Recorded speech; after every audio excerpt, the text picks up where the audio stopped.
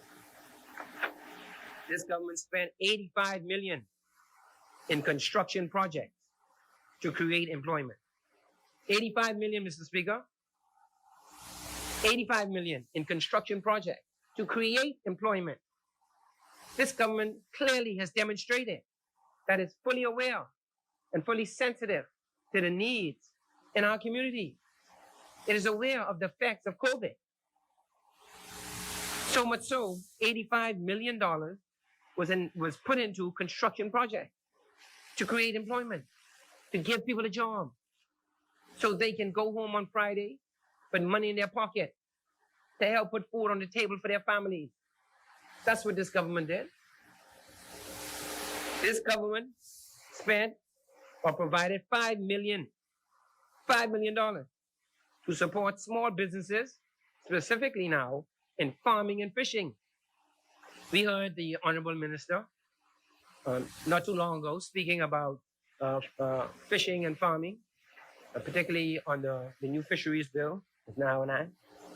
We heard him talk about the importance of fisheries, and we all know the importance of fisheries. We all do.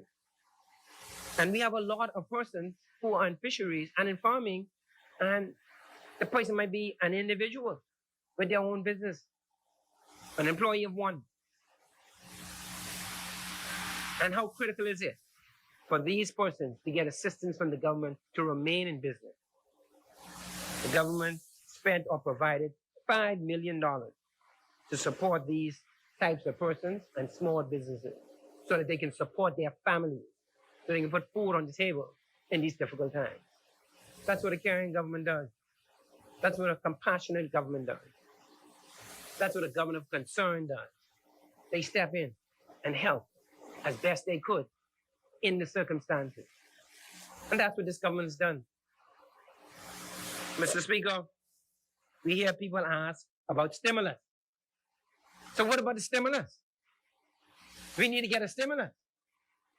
As the phrase is popular in the United States, our friends to the north.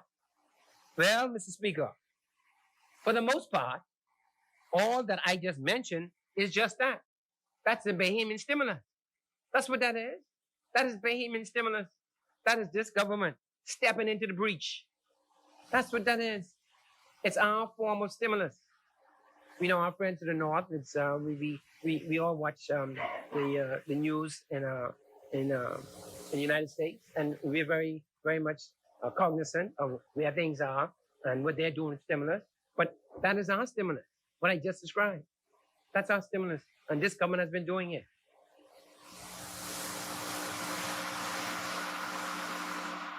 That is direct government support to individuals and businesses to secure and retain jobs for our people. Direct assistance. The individual to help them get by and to help small businesses so that they can stay in business and continue to keep people employed. Remember, we said in one case it was 14,000, in another case it was 4,500 employees. That is what a caring government does. While this government has been responding to the pandemic, it has continued to respond to our other disaster. It has not only been this pandemic, this government has also responded to another disaster, and that's Dorian. That's Dorian. Dorian was September 2019, Mr. Speaker. And let us not forget, the pandemic started March here, in our context, March of 2020. That's just several months, 6 months or thereabouts. And we know the conditions on the ground in Abaco. We know the conditions on the ground, particularly in East Grand Bahama. We know the conditions on the ground all throughout Grand Bahama, even as far as West End. We know our brothers and sisters have been challenged. So while this government has been responding to the pandemic, which is critical, it has also continued to respond to Dorian. This government provided $6 million in a combination of grants. And by the way, Mr. Speaker, a grant is free money. It does not have to be repaid. A combination of grants and loans to 447 businesses in Grand Bahama and Abaco to rebuild. 447 businesses in Grand Bahama to enable them to rebuild. As I said, $6 million, some grant and some were loans. That's what the Karen government does. It steps into the breach. It assists where it can. And, Mr. Speaker, if I should say so, with limited resources. Limited resources, Mr. Speaker. Any budget, any day, any year, any budget is always about the allocation of limited resources. No matter who's in government, Mr. Speaker, you will never have the resources you need to do everything you want to do. You will never have it. So it is always about the allocation of limited resources. And this is what this government has done.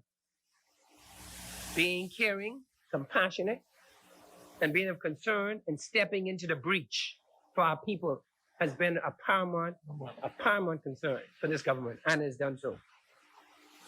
This government waived $10.7 million in business license fees for 4,475 businesses.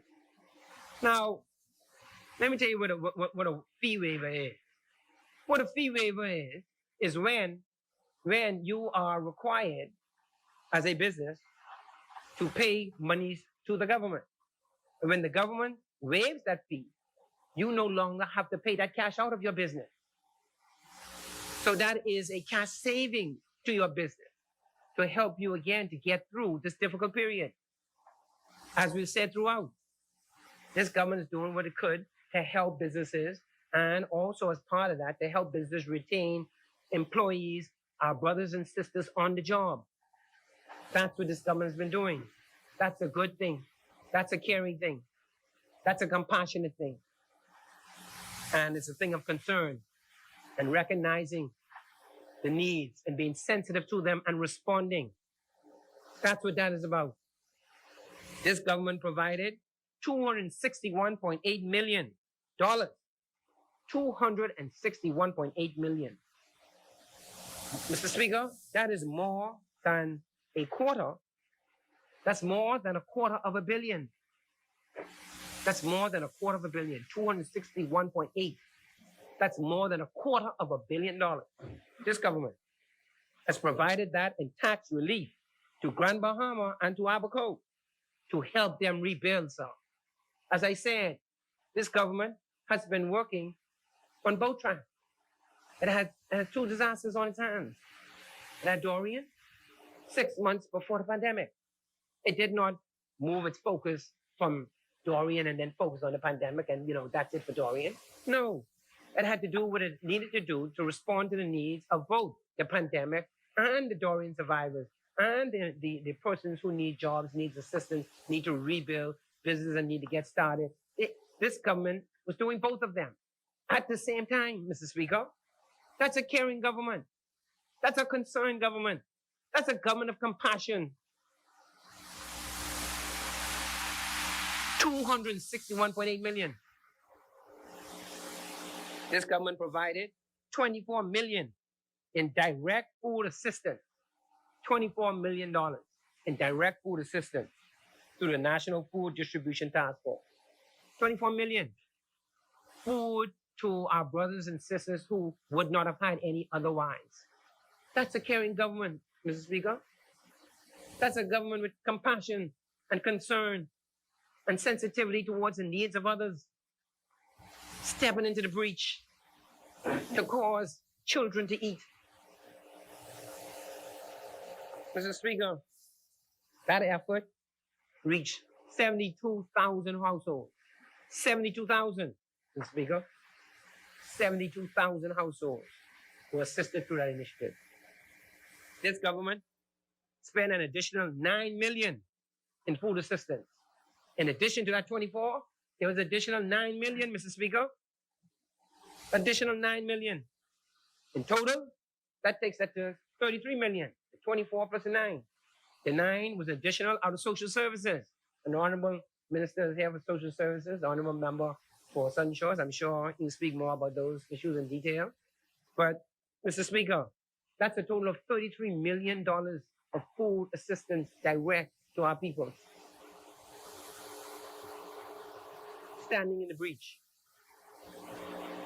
being sensitive to the needs of our people, doing what we can to assist, causing food to be put on the table, Mr. Speaker. This government increased the food voucher funding as well, Mr. Speaker. In addition to the 24, in addition to the 9, the government also increased the regular food voucher funding, Mr. Speaker, by 45.9% this year over last year. Increase of almost 50%. That's a caring government, Mr. Speaker. That is a concerned government. That is a government of compassion who feels for other people, who are sensitive to the needs and the struggles of its people. That's what that speaks to, Mr. Speaker. It's clear. Now about that narrative, Mr. Speaker. That tale. Because that is all it is, Mr. Speaker. In my view, Mr. Speaker, it is all smoke and mirrors. It's not real. It's a holographic imagery. That's what it is, Mr. Speaker. And as the young people say, today it's just air. They may say that. They may say, Mr. Speaker, side opposite. Might very well say, Mr. Speaker, that yes, you did all of that. But guess what? We don't think you did enough. Mr. Speaker, they might very well say that. Yes, you did all of that. We say you didn't do that. But guess what? We do not think you did enough in spite of it. They might very well say that, Mr. Speaker. But, Mr. Speaker, that is the easiest thing to say. That is the easiest thing to say. Any day, any time.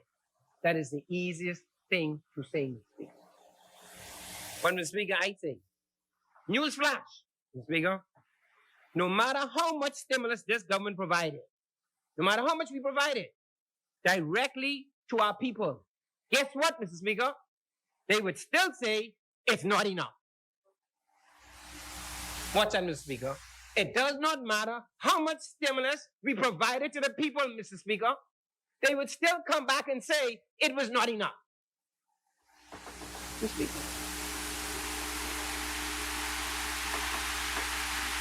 And I suspect we're going to hear that throughout this debate. I suspect we're going to hear that, Mr. Speaker. I suspect we're going to hear that. Mr. Speaker, in my view, there is absolutely no doubt in all the circumstances, and let us not forget, this government has been dealing with not a twin disaster, as it is often said, not a twin disaster, but a triple disaster. This government has dealt with a triple disaster all at the same time.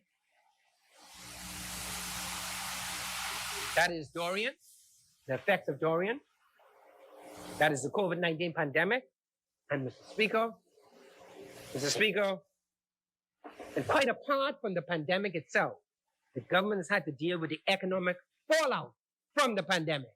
That's a different disaster all on its own, Mr. Speaker. The consequences of the pandemic. The pandemic is a health issue. But then we have the economic issues that flowed from the health issues in the pandemic. That's a separate disaster itself, Mr. Speaker. So we do not have a twin disaster. We have a triple disaster on our hands. That's what this government has been contending with.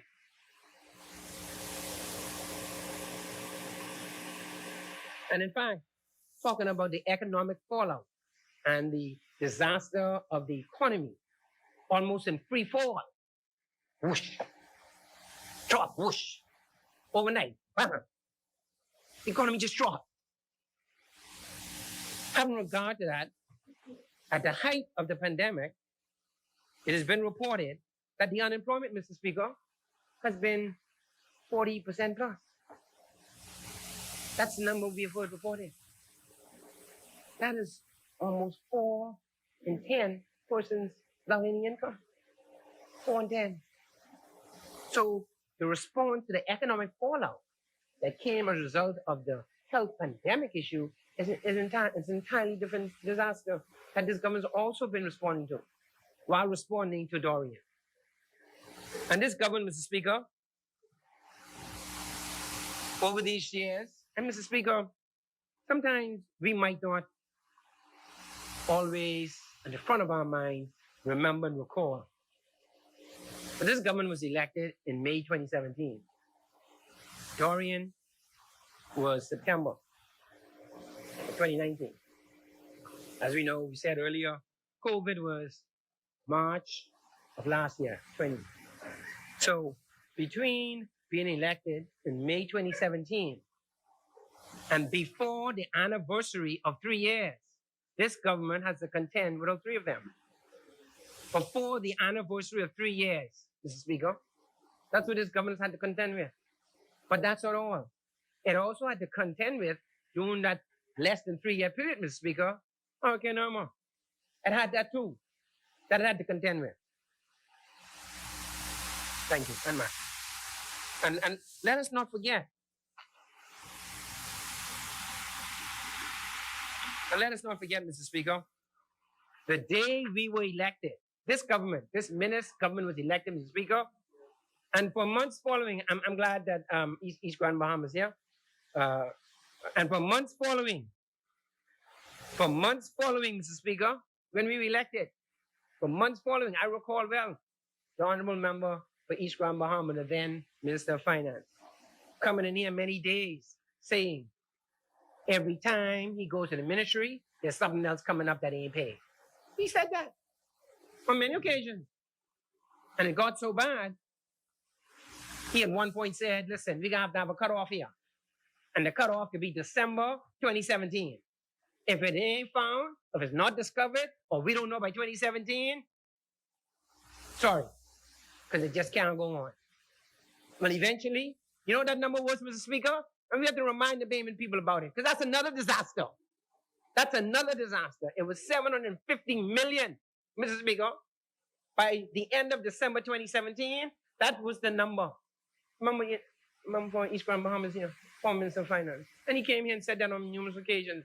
And it was a complete frustration to the ministry to try to plan, because every other day, every other week, every other month, there was something else coming. Oh, we got this to pay now too. Oh, this to pay now too. It was never ending. Imagine this new government was saddled with that right out the gate, Mr. Speaker. All of this happened in the 3 years, Mr. Speaker. All of this. It was a month following the election to eventually discover that the Christie Davis government, in its last year, the election year, overspent its budget by $750 million. Just over a 12-month period. That being the first of the 5 disasters that this government has had to navigate, manage, and work through, Mr. Speaker. This government is no doubt a caring, a concerned, and a compassionate government. It dealt with all of that, and it still managed to do the things we spoke about earlier. The 14,000 jobs, the 4,500 jobs, the 33 million in food assistance, and the many things to help businesses, the 261 million in tax relief. That is $250 million in tax relief. These are real decisions, hard decisions, and it shows the sensitivity and the concern about the people. That's what it demonstrates. Unquestionably, this government didn't sit on its hands. No, it didn't do that, sir. At no time did it do that. Mr. Speaker, one might ask, if things were so bad, with so many disasters, one might ask this, Mr. Speaker, if things were so bad, with so many disasters, how is it that this government has been able to manage these disasters and the potential for, Mr. Speaker, and the potential for a total collapse? And the potential for a total collapse. Remember, all this happened from May 2017 to March 2020, less than 3 years. This government, the question can be asked, that things were so bad, with so many disasters, how is it that this government has been able to manage these disasters and the potential for a total collapse, which has been avoided?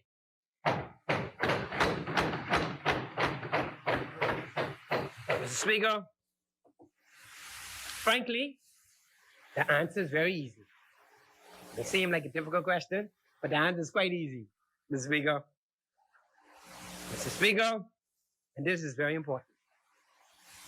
The answer to why it is, how it is, that this government, despite 5 disasters in less than 36 months of coming to government, how is it avoided a total collapse? Answer is very easy. Under the leadership, Mr. Speaker, of the former Minister of Finance and Deputy Prime Minister and the Honorable Member for East Grand Bahama, Peter Turnquist, we witnessed the most successful effort in recent memory to reduce our fiscal deficits and our national debt over those years, Mr. Speaker. That is why, Mr. Speaker, I applaud you, Honorable Member for East Grand Bahama. I applaud you. And we were on the road, we were on the path, Mr. Speaker, to a balanced budget, Mr. Speaker. The balanced budget, annual budget. We were not going to see deficits anymore. That is the road the Honorable Member had us on. And that is why we had the ability to respond. It was good, sound, and effective fiscal management of the nation's finances, Mr. Speaker. That is how we got through. And that is how we've been able to get through. That created the fiscal headroom, as often called, or the space that enabled this government to navigate and get through these 5 disasters, 5, which all came about in less than 36 months. But we also say, Mr. Speaker, we're able to do it too by the grace of God. By His grace and His mercy. Mr. Speaker, indeed, we have come a long way. We've come a very long way in less than 36 months, Mr. Speaker. What this country has been through has been quite a bit in less than 36 months. But this government has been there. This government has responded. It's stepped in the breach. It has been concerned. It has shown care. It has been compassionate. That's what this government has done. Indeed, we've come a long way. Imagine a story in the Tribune dated 22nd of January 2021 reported that the Bahamas is one of just 27 countries in the world. 27 in the world. And that list is at least 180. There's some lists have the countries at 190 something, depending on which list you look at. But we are one of just 27, Mr. Speaker, that have tamed or successfully responded to COVID-19, to the COVID-19 pandemic. Mr. Speaker, that speaks volumes. In spite of all that we went through, and we've been going through, Mr. Speaker, this government was able to position itself, of course with the help of everyone, to be amongst the top 27 in the world to have responded to COVID, Mr. Speaker. Come on, let's give the government some love here. Mr. Speaker, this is a very responsive government. A government that cares. It's a government of compassion. It's a government with a vision. It's a government that knows where it wants to go. It knows what it wants to achieve for the Bahamian people. And it knows most of all to respond to the needs of our people. That's what this government is about and has been about. Mr. Speaker, we are as we said, one of the top 27 in the world. That was concluded by a group of 4,000 scientists. That wasn't some individual concluded that. 4,000 scientists working on that issue determined that we, the Bahamas, was one of 27 countries. 4,000 working on that issue to make those determinations. And that was reported by endcoronavirus.org, an international volunteer coalition made up of researchers and other community stakeholders. Mr. Speaker, in the same story, Dr. Nakia Falls, director of the National National HIV and AIDS and Infectious Disease Program at the Ministry of Health is quoted saying, this is unquote. This is what Dr. Nakia Forbes said. And we all have come to know Dr. Nakia Forbes well for the very good advice she's given and the many interviews she's done. She's been straightforward, straight shooter. And what she said, quote, the Bahamas is one of those 27 countries that has flattened the curve, close quote. Then she went on further, Mr. Speaker, to say, so yes, we should be congratulated. Importantly, Mr. Speaker, and this is incredibly important, she admonished all of us, she admonished Bahamians not to let our guards down. She said, do not let your guard down. We cannot do that. It's critical for us not to let our guard down. We've come a long way. We've made good progress. We've won the top 27, but the fight ain't over. It is not over. And she has appeared on several media outlet programs since the 22nd of January story, advising us all, do not let your guard down. We are not out of the woods. We are not out of the woods. And the virus is not defeated. Even though very good progress has been made as we all have worked together. We all of us have worked together to flatten the curve. And when she speaks to being congratulated, she says we should be congratulated. She means all of us working together in a common purpose to ensure that we all are safe as we can make our country safe for all of us. And naturally, she has continued to ask people to follow the health protocols as they are important today as they ever have been. Wear your mask, physically distance, wash or sanitize your hands regularly throughout the day. It has become a bit of a mantra. It's a phrase we hear all the time, and it's something that we all encourage others to do.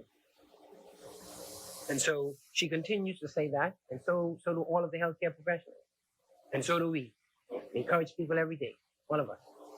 Mr. Speaker, having regard to our very good progress, indeed, flattening the curve.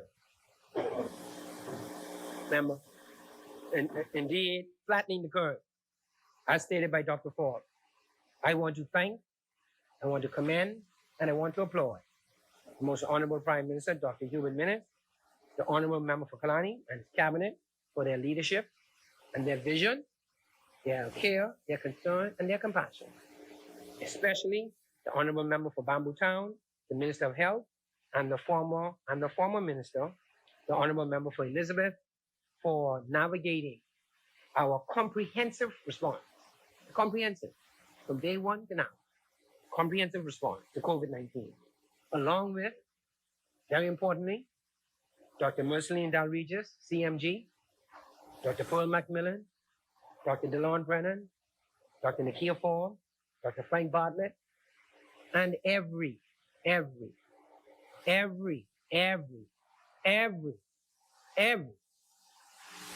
worker, each and every one of you. We commend you, we applaud you, we thank you. No matter where your position may be as a healthcare worker, whether you're at the top or you are not. Wherever your position may be, we say thank you to you. And that is both in the public and private sector. Not just public, in every hospital, in every healthcare establishment. It may not even be a hospital. It may be a clinic. It may be a doctor's office. If you are in healthcare at any time during this pandemic, on the front line, no matter your position, we thank you, we applaud you, and we commend you. But nothing short of a most exemplary job. In fact, a recent online traveling lifestyle story by Maria Valencia, Mr. Speaker, dated just the other day, not even in January.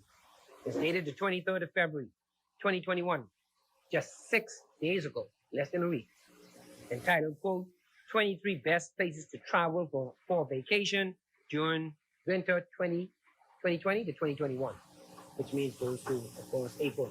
The winter season typically in the tourism industry goes to April. I know a little bit of that. The first degree is in hospitality management. So I know a little bit of that. I did an article in my own free time looking this way. Okay. Yeah. Includes that listing of 23 best places to travel for vacation during winter 2020 to 2021 includes the Bahamas. We're in that list. That speaks to the wonderful progress we've made. And we all have made it.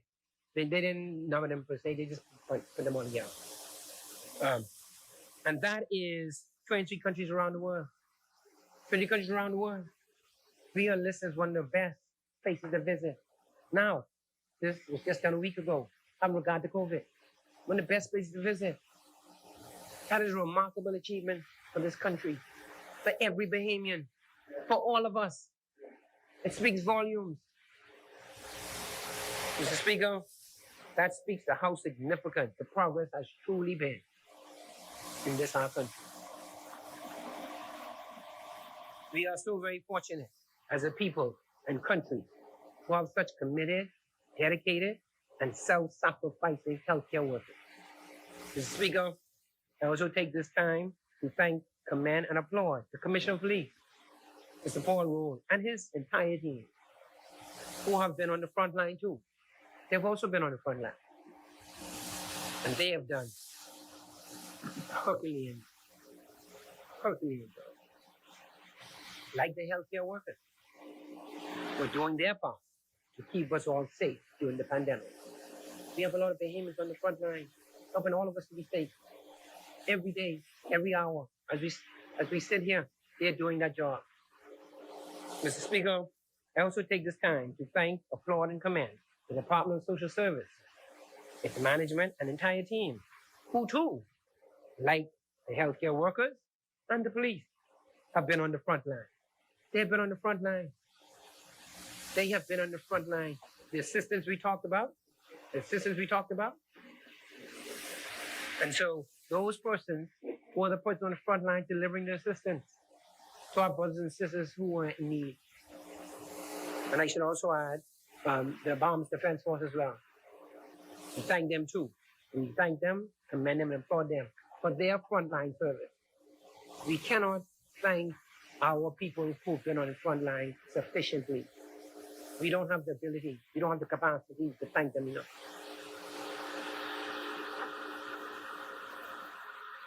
And all of our brothers and sisters throughout this country, Mr. Speaker, all of our brothers and sisters who have in large numbers complied with the various protocols. How else would the numbers be better? How else would we make progress? It had to be because our people responded. They responded to the messages. And we are all better for it as a people and a country because they have responded. They, Mr. Speaker, have been making the difference.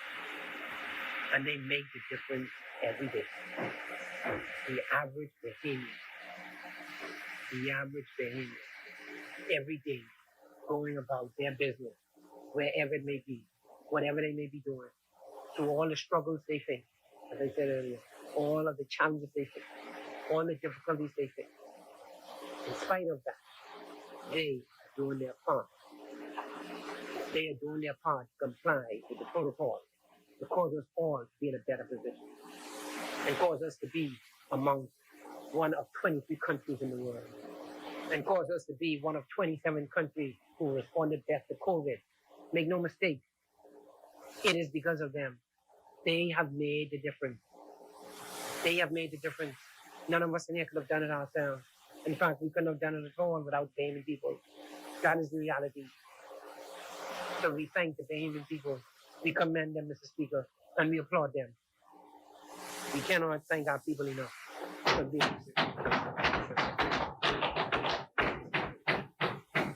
Mr. Speaker, again, Golden Gates is pleased to wholeheartedly and enthusiastically second this mid-year budget and the fiscal strategy report. I thank you, sir.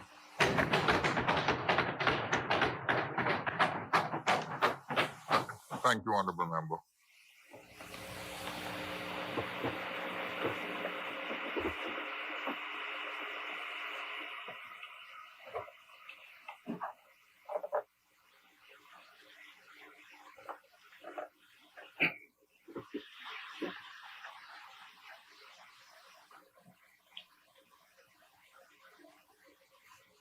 President.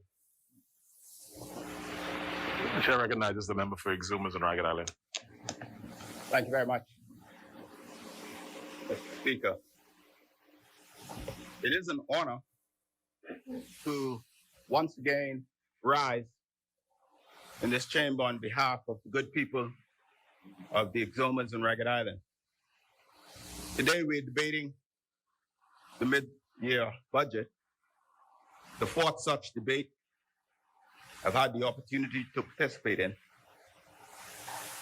We do so at a time of great global upheaval due to the coronavirus pandemic. These are indeed serious times. This is indeed serious business. Mr. Speaker, I won't speak for 3 hours. I will try not to adopt an arrogant, jocular tone. I promise the Bahamian people that I will not pontificate aimlessly or try to pander to the voters. I want to ensure the Bahamian people that I do not take lightly or discount any of the current realities when examining this budget. World markets have been rocked. Tourism in this country is slowed to a trickle, and tens upon tens of thousands are out of work. Evictions are up, mortgage arrears are up, poverty is up. Many people are broke, busted, and depressed, hungry, can't feed their children. Suffering levels are high. The misery index is up. And though there is light on the horizon with vaccines now being administered to millions around the world, there is no use in pretending that things will be rosy in the short or medium term.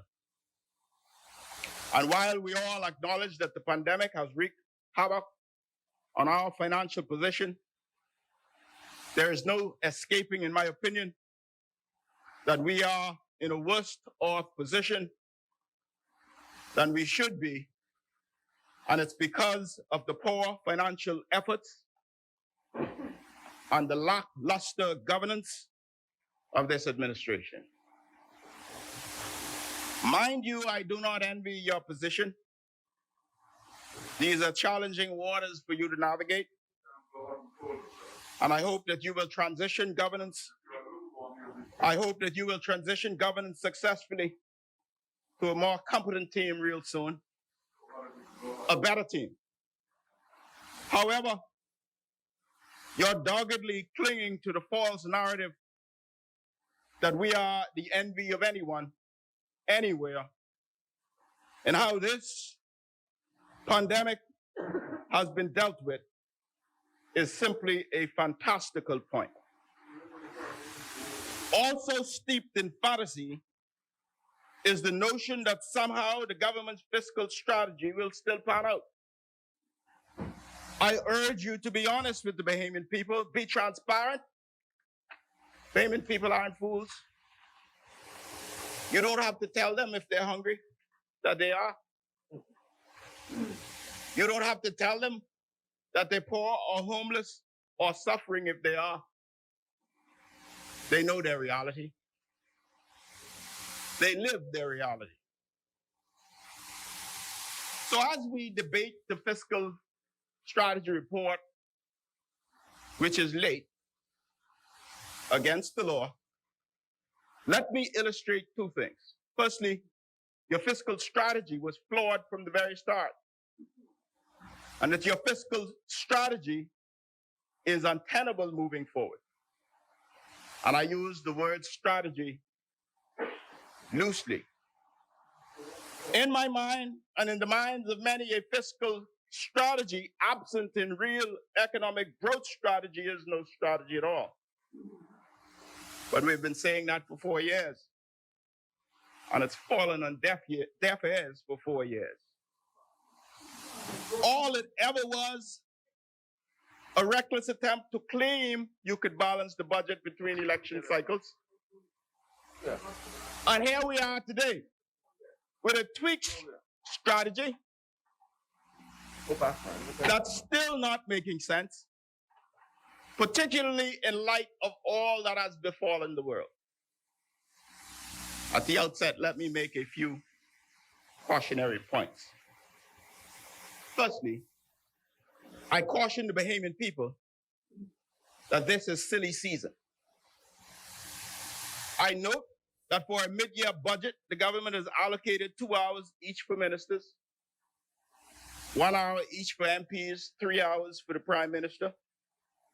Strangely, this same administration only last year refused to debate the mid-year budget. They said it's an unnecessary debate. They fought tooth and nail against it. And now, since it's silly season, they extend the allotted time. I warned the Bahamian people that this was not named silly season as a coincidence, and that they must be as discerning. The point that the chair recognizes the member for North Harbour. Go. Speaker, the member is misleading the country through this parliamentary process. No, The chair recognizes North Harbour. Go. Will you let me? Carolyn, Will you let me speak? Carolyn, can you let him make the point of order? If you want to make a point, let me in first, please. Will you let me speak? Chair recognizes North Harbour. You know, Mr. Deputy, the member is truly aware that the government was not required to debate because we did not come here with a money bill, and so the report was presented. So it is wrong for them. It is wrong for them to mislead this parliament to say that we didn't debate or we should have debated. It is wrong, and he needs to withdraw it.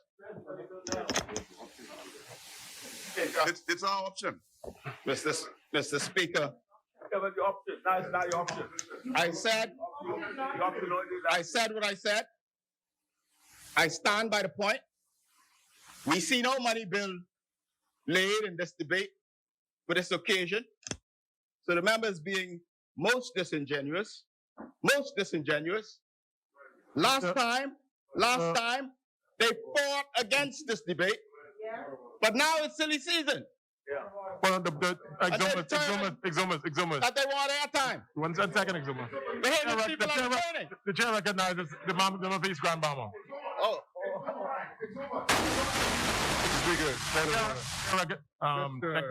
For clarity, the member may be a bit misled in that he is making the statement that the mid-year report was not debated. That is not correct. If you were to go back and check the record, you will see that the mid-year budget report or mid-year performance report was debated together with the fiscal strategy report. They were combined into one debate. Okay. I don't know what word that is you want to use from your seat, but you should get up and say it. The fact of the matter is the record is clear, Mr. Speaker. And one second, Exumas. I don't want the member to inadvertently mislead the people, the Bahamian people. The fact of the matter is that the two reports were debated together. They were debated together, and the opposition had the opportunity. I'll hear you, Carolyn. I'll hear you when he's finished. You can get. Carolyn, I would hear you after I hear East Grand Bahama. Yes, what? No, he said point of order. I'll hear you afterwards, Carolyn. I would hear you afterwards, Carolyn. East Grand Bahama, can you finish your point of order? It's not intended to be. That both reports were debated together. Because as the member for North Abaco said, there was no money bill attached to it. So they were debated together. Exhumus, while I will not make the ruling on the point yet because I'll double check the point raised by East Grand Bahama with respect to when it was debated and if it was debated. I think the point is one point is being made that it wasn't debated because there wasn't a money bill, there was no borrowing, and the member for East Grand Bahama is putting to the chair that it was debated as a compendium with another bill. But our records we'll check the records. We'll check the records. Check the records. There's a major. The chair reckon he's Cat Allen and Rumkey. You see, again, I don't know who's trying to fix it here now, right? The member for North Abaco accepts that there was no debate. And he gave a reason why. And the reason why was no money bill. Now you have another member who's getting up and saying, well, we debated it. But we debated along with something else. What is it? The Speaker, there was a major concern, and we even went outside and talked about it. The point, the chair haven't, Cat Island, What you're trying to fix again, man? Rumkey, Cat Island, Rumkey and Cat Island. Rumkey, Cat Island. The chair haven't considered the position and having taken counsel. The position is that at the time when the bill was laid, it was not debated. The report, it was a report. Thank you very much. Thank you very much, Mr. Speaker. Thank you for. It's not, the point is not on the. Thank you, Mr. Speaker, for. 1 second, the point. On the record, Yes. that we did it for subterfuge. That's the point that they're making. That is not true. We followed the law. We followed the law in the debate. That's what we did. So for him to stand up there and assert to the Bahamas that we did it because we wanted to trick someone is wrong. It's wrong, Mr. Deputy. And it's stricken from the records. Exuma, I hear. May I continue? May I continue? Hold on 1 second. Members. May I continue? Members. Maybe people ain't fool. They remember Members. this argument. Exumas. Is it on the same point in East Grand Bahama? I don't want to challenge your ruling, but I have to state for the record, I was the Minister of Finance at the time, and I know that the argument was about whether we would have a separate debate on the mid-year performance report, and we decided because there was no money involved that we would have a comprehensive debate on the fiscal strategy, which incorporated the mid-year report. We talked about both. And I can bring back for you the contribution that I would have made, that would have gone through the numbers, that would have shown all of the results up to that point. East Grand Bahama. Remain to the fiscal report. East Grand Bahama. I think the point the chair is making is this: when the communication was brought to the House, there was no substantive debate on the report. Now, East Grand Bahama, you may be correct that subsequent issues relating to the budget was addressed during that subsequent bill or that report, but the actual debate, there was no actual debate had on the actual report. But on that note, I recognize your point, East Grand Bahama, but it was not a debate. The chair is going to accept that point. Now, Exuma, again, the chair is going to caution you to just be, you don't want to impute anything on any other member of the House with your comments. And listen, I think we've made a ruling on that. We don't need, the chair has already made a ruling. We don't need a half an hour debating that anymore. The chair recognizes Exumas and Rumkey. I've already got counsel. I don't need your counsel, Cat Island. I already got counsel. The chair recognizes the Exumas. Mr. Speaker, I will undertake to lay this on the table. Let's confirm. Tribune March 18, 2019, Mr. Speaker. There was an extensive commentary by the former clerk of the House. And the subject is that the government was wrong not to hold the mid-year budget debate. And that's wrong. Wrong. And you want to take the table that. That's the Tribune. That's the Tribune. That's the Tribune on Monday, March 19th. 2019. It is. We are the chair will accept the you said you will table that later, but the chair has already ruled based on my advice and based on even the chair's recollection. The point is taken that there was no debate. While it recognizes and accepts East Grand Bahamas' point about issues were debated in the subsequent reports. Then carry on, Exumas. Carry on, Exumas. Speaker, I stand by my comments. And I only point out today that this is a stark difference from then. And I caution the Bahamian people to beware that the silly season has started. That's why there's a big And I invite the Bahamian people to be discerning, as no doubt they will hear and they will see many silly things. My second word of caution is that these budget debates have been, I have been eerily correct in my predictions. In 2017, as a newcomer, I said that budget was the wrong speech at the wrong time. I warned that the international agencies and the debt markets wouldn't have liked that speech. I'm afraid I was right. In 2018, I predicted that this government would have recorded tax increases and record deficits. You're right. That's right. Take no pleasure in being right. In 2019, I predicted that this administration will shepherd us into a $10 billion national debt before it leaves office. And you were right. Their own predictions suggest that national debt will hit 10.4 billion mark by 2022. I take no pleasure in being correct under these difficult circumstances.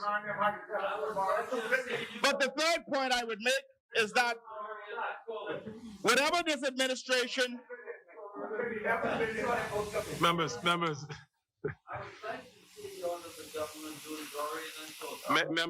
the chair recognizes Exumas. Can we give an opportunity to make his my presentation? third point of caution is that whatever this administration disclosed now, there is compelling reason to believe that the reality is worse.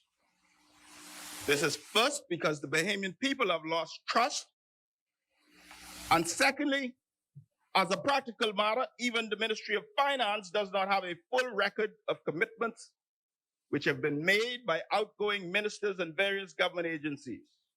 And therefore, a PLP administration's first priority once coming to office will be to do a comprehensive fiscal review. The full truth will be revealed.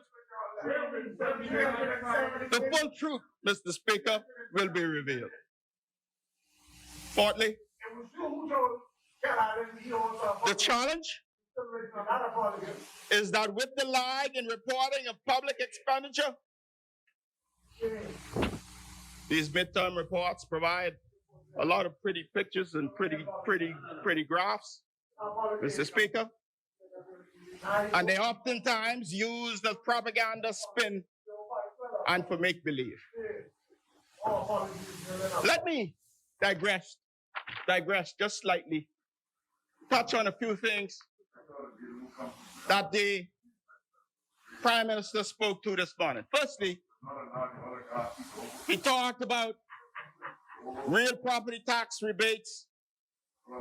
And this is not just for the poor, not just for the middle class, but the wealthy can access these 50% rebates, notwithstanding their ability to pay. The second point that the move of this motion made was that he is laying out a program for the training of the coconut vendors. What he didn't say, that it was this administration and the competent authority that caused them to be terrorized in the first place, to get criminal records, to be fined. And now he comes in on his horse and he gloats that he is now the savior of the coconut boys. Then he Member, talked about member. the over the hill. Member.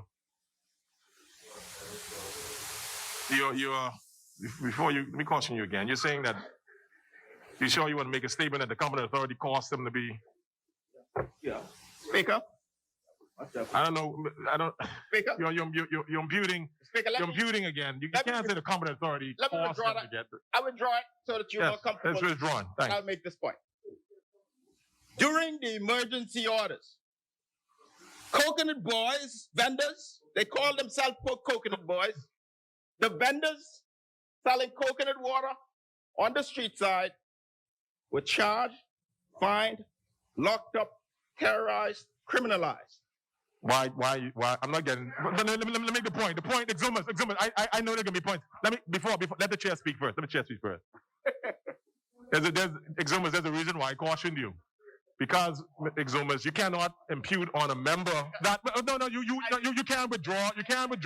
you can't withdraw. Exumas. I didn't. And then try to explain it and then reiterate the same point. You cannot say the competent authority. I didn't attribute that to anybody. You did. You said that the did not. competent authority caused No, Mr. them to be charged No. when there were laws. Mr. Speaker, I you withdrew that. Yes, but And when I repeated it, one second. when I spoke the second time, I said, You put During- an illustration that made the same point. no, Mr. Speaker. Mr. Speaker, please don't give me words. I'm not giving you words. That's why I'm stopping you because you're saying. I have a lot of words here, Mr. Speaker. And I want to be clear that I'm not attributing that to anyone in particular. All right. Okay. The chair. But I make the point. On the point of order. The member from Mamarai was making a point though. The honourable member from Exuma is indeed No, stop correct. there. Stop there. This is silly season. The side opposite continues to stand when they are making presentations. And they make these comments without any factual support to anything that they're having to say. I ask the honourable member, Mr. Speaker, to produce evidence, all right, or to withdraw his comment. He didn't attribute the terrorization to anybody. Mr. Speaker. He didn't attribute the terrorization to Are anybody. you going to reiterate your withdrawal? The member did withdraw the statement, Mamarai. Mr. Speaker. Mr. Speaker. And the records would reflect your withdrawal of that statement. Yes. I withdraw the original. I withdraw the original comment, which attributed it to the competent You authority. withdraw that. Now, I'm just But cautioning you again. It is public record, however, Mr. Speaker, Yes. that many during that period, who we commonly refer to as coconut boys, the coconut vendors, Yes. Mr. Speaker, suffered whilst trying to make a living. The point I'm making is now the competent authority is rolling in as prime minister and leader of the Free National Movement, and he's promising to riding in on his horse, promising to lay out programs that will soothe the pain of these coconut vendors. This is indeed the season, Mr. Speaker. Next, Mr. Speaker, the Prime Minister pointed out, Kalani, that the rate of electricity per kilowatt hour is reduced by 50%. That is simply not true. No. It is a blatant untruth, Mr. Speaker.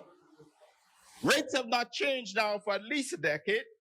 And if he was talking about the fuel surcharge, that hasn't gone down by 50% either. They dropped me this morning for that. No, man. And if, Mr. Speaker, we do not know yet how the hedging premium is to be handled, even the rate that now exists on the fuel surcharge may not be what it seems. And further, Mr. Speaker, let's not forget the rate reduction bond, the one that was dead on arrival. If that comes to fruition, there's at least 15% rate hike in the pipeline waiting to hit the Bahamian people. So I don't want us to be disingenuous about that. And then the member talked about how he will ensure that there are discounted properties available in the Kalani constituency. They weigh 150, he can sell them for 50 or maybe 40. If 40 twists his arm. But how will they be determined in this season? Where will be the fairness in allocation? Will it be a lottery system, or will they be handed to friends, lovers, and F&Ms? And what about the rest of the Bahamas? What about the other 38 constituencies where there are also people in need of housing?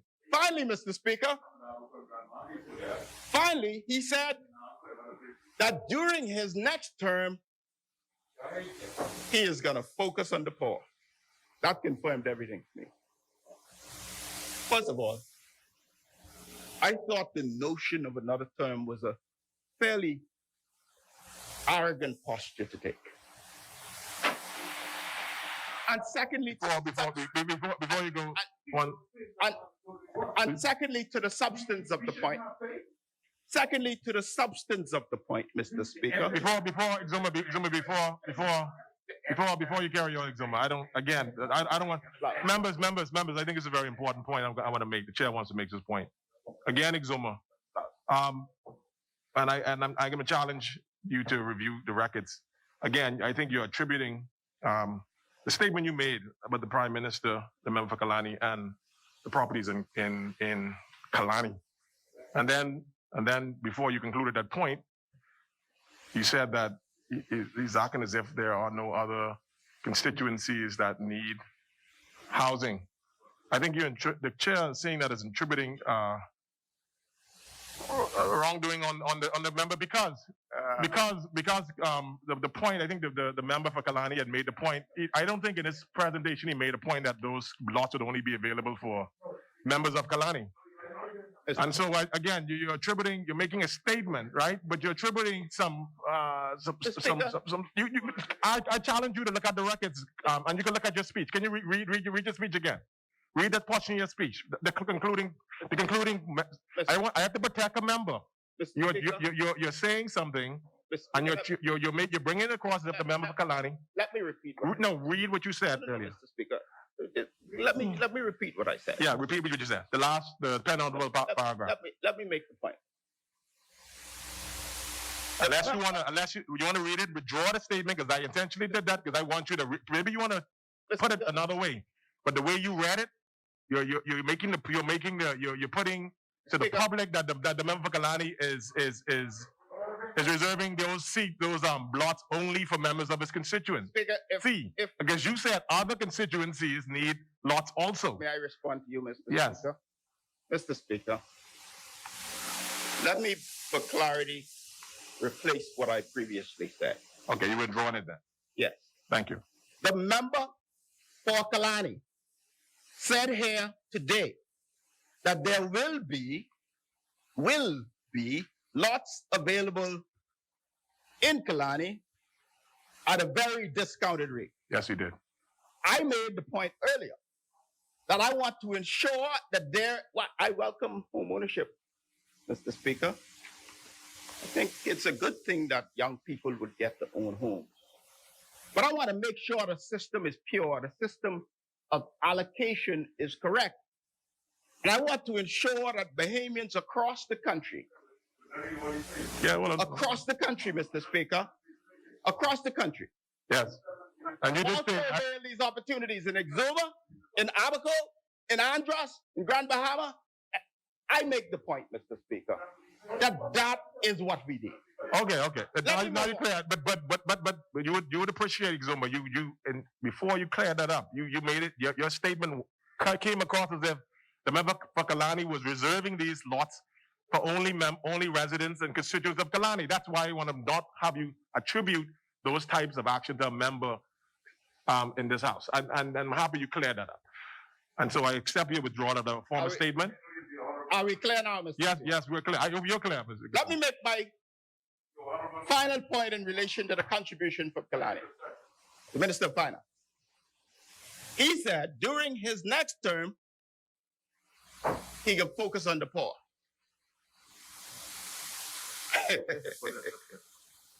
It confirmed everything I knew before that we've been saying.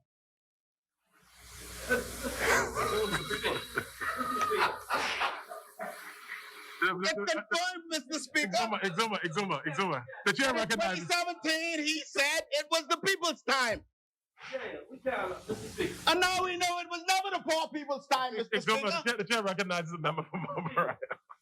The member for Exuma is taking the member for Kalani out of context, totally out of context. No. You know exactly what he said. And if either of you would have interpreted it that way, then you weren't paying attention. You were more concerned about what happened before, not those comments that after. That's what he said. Didn't he withdraw? So the member from Mumbai is clarifying a statement that you're attributing to the president. I think. Speaker, I'm not misattributing anything. No. I said that the member from Mauna Q is clearing up a point that you said that. Well, Mr. Speaker, I have my interpretation of what was said. oh, that's your interpretation. I'm speaking, Mr. Speaker. No, hold on, Mr. Speaker, That's your so that's your interpretation of what he said. I am repeating exactly what the member said. Yeah, Mr. Speaker. but you I speak exactly to what he said, Mr. Speaker. but And I have an allocation of time in which to speak. you will have the time. I am not attributing anything to the member for Kalani that he didn't say. So I reject Right, this brother. notion that Mount Moriah. The member, Mr. Speaker, the chair is the going to allow. member for Mount Moriah don't interpret for me, Mr. Speaker. Or the Bahamian people. Listen, The Bahamian people aren't fools. They heard the Prime Minister. the chair is going to recognize the They member heard from what Mumbai. Kalani said. Can you? The point. The chair recognizes Bob Moran. What the member for Kalani actually said was that he intends to dedicate more time as the Prime Minister on focusing on the poor and relieve some of his duties to the Deputy Prime Minister. That was clear. The record, Mr. Speaker, is quite clear to this government's performance, right, in regards to the poor in this country. You were the government for close or more than 40 years, and people are still living in outside toilets, right? It's not. Using outside toilets. Mama Raya, we made your point. And metal tubs. You made your point. Exumas. Speaker. Make a point of order. Point of order. The member just said that we over here were in power for what, 40 years? They went. And plus 40 years plus, and that people still have outside toilet. He have to correct that. Because from 1992 to now, they were in power. More than enough. More than us. They have spent more time in power than us. Get your facts right. It's not correct. Members.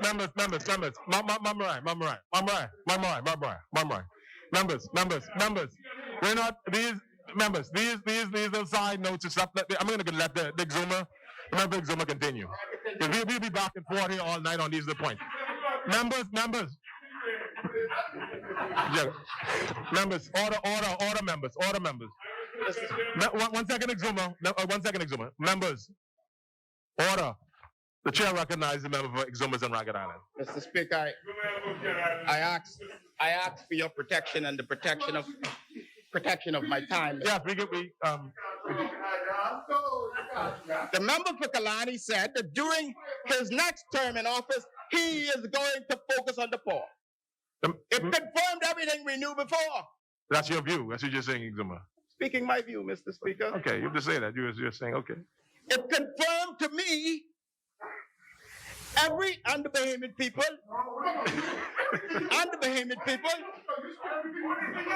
everything we knew before. And that it was never the poor people time. He said next time may be the poor people time. In 2017, he said it was the people time. But now we know for sure that he conceded that it has not been the poor people's time.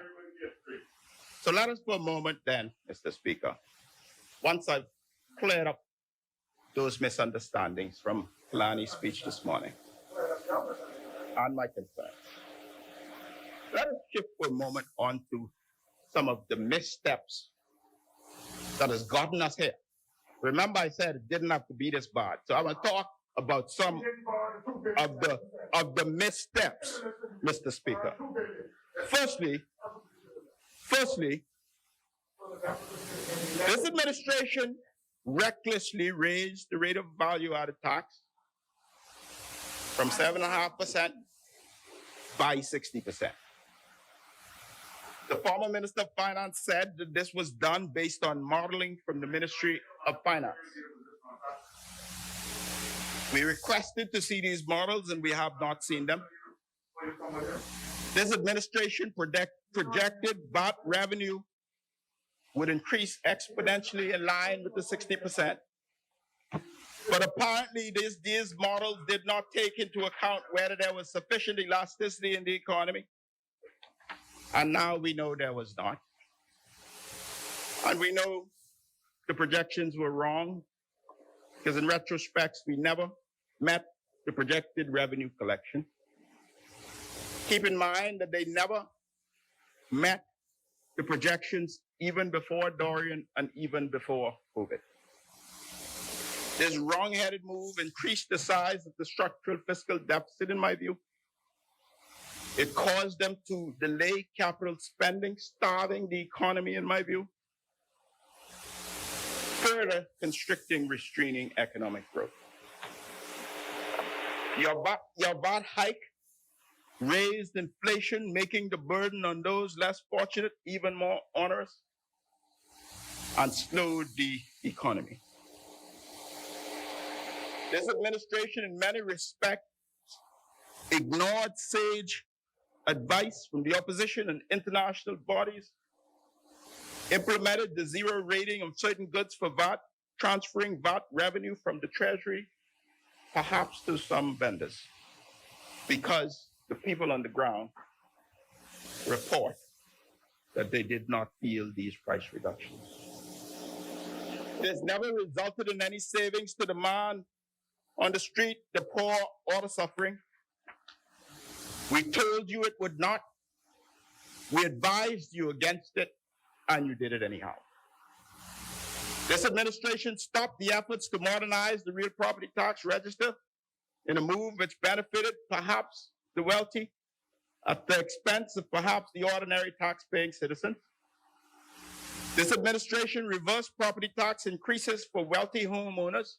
That's what you did.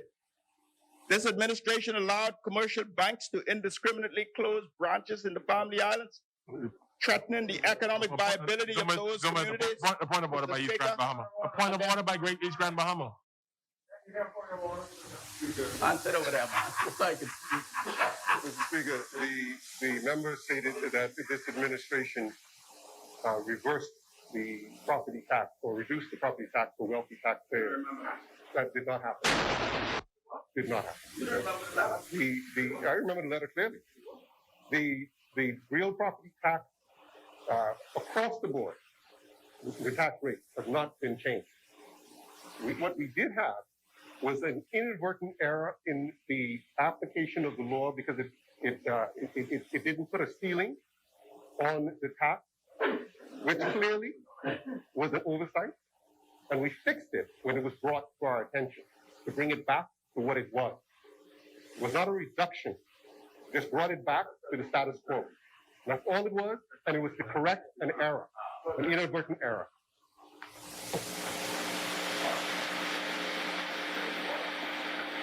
The Speaker, at the behest of the wealthy,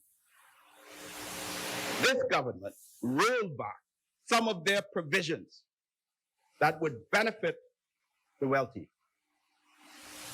Banks have closed across Family Islands, and this administration has not been effective in using moral suasion to cause them to understand, Mr. Speaker, to understand that this is going to create hardship on North Andros, on North and Central Andros, hardship in Exuma, Mr. Speaker.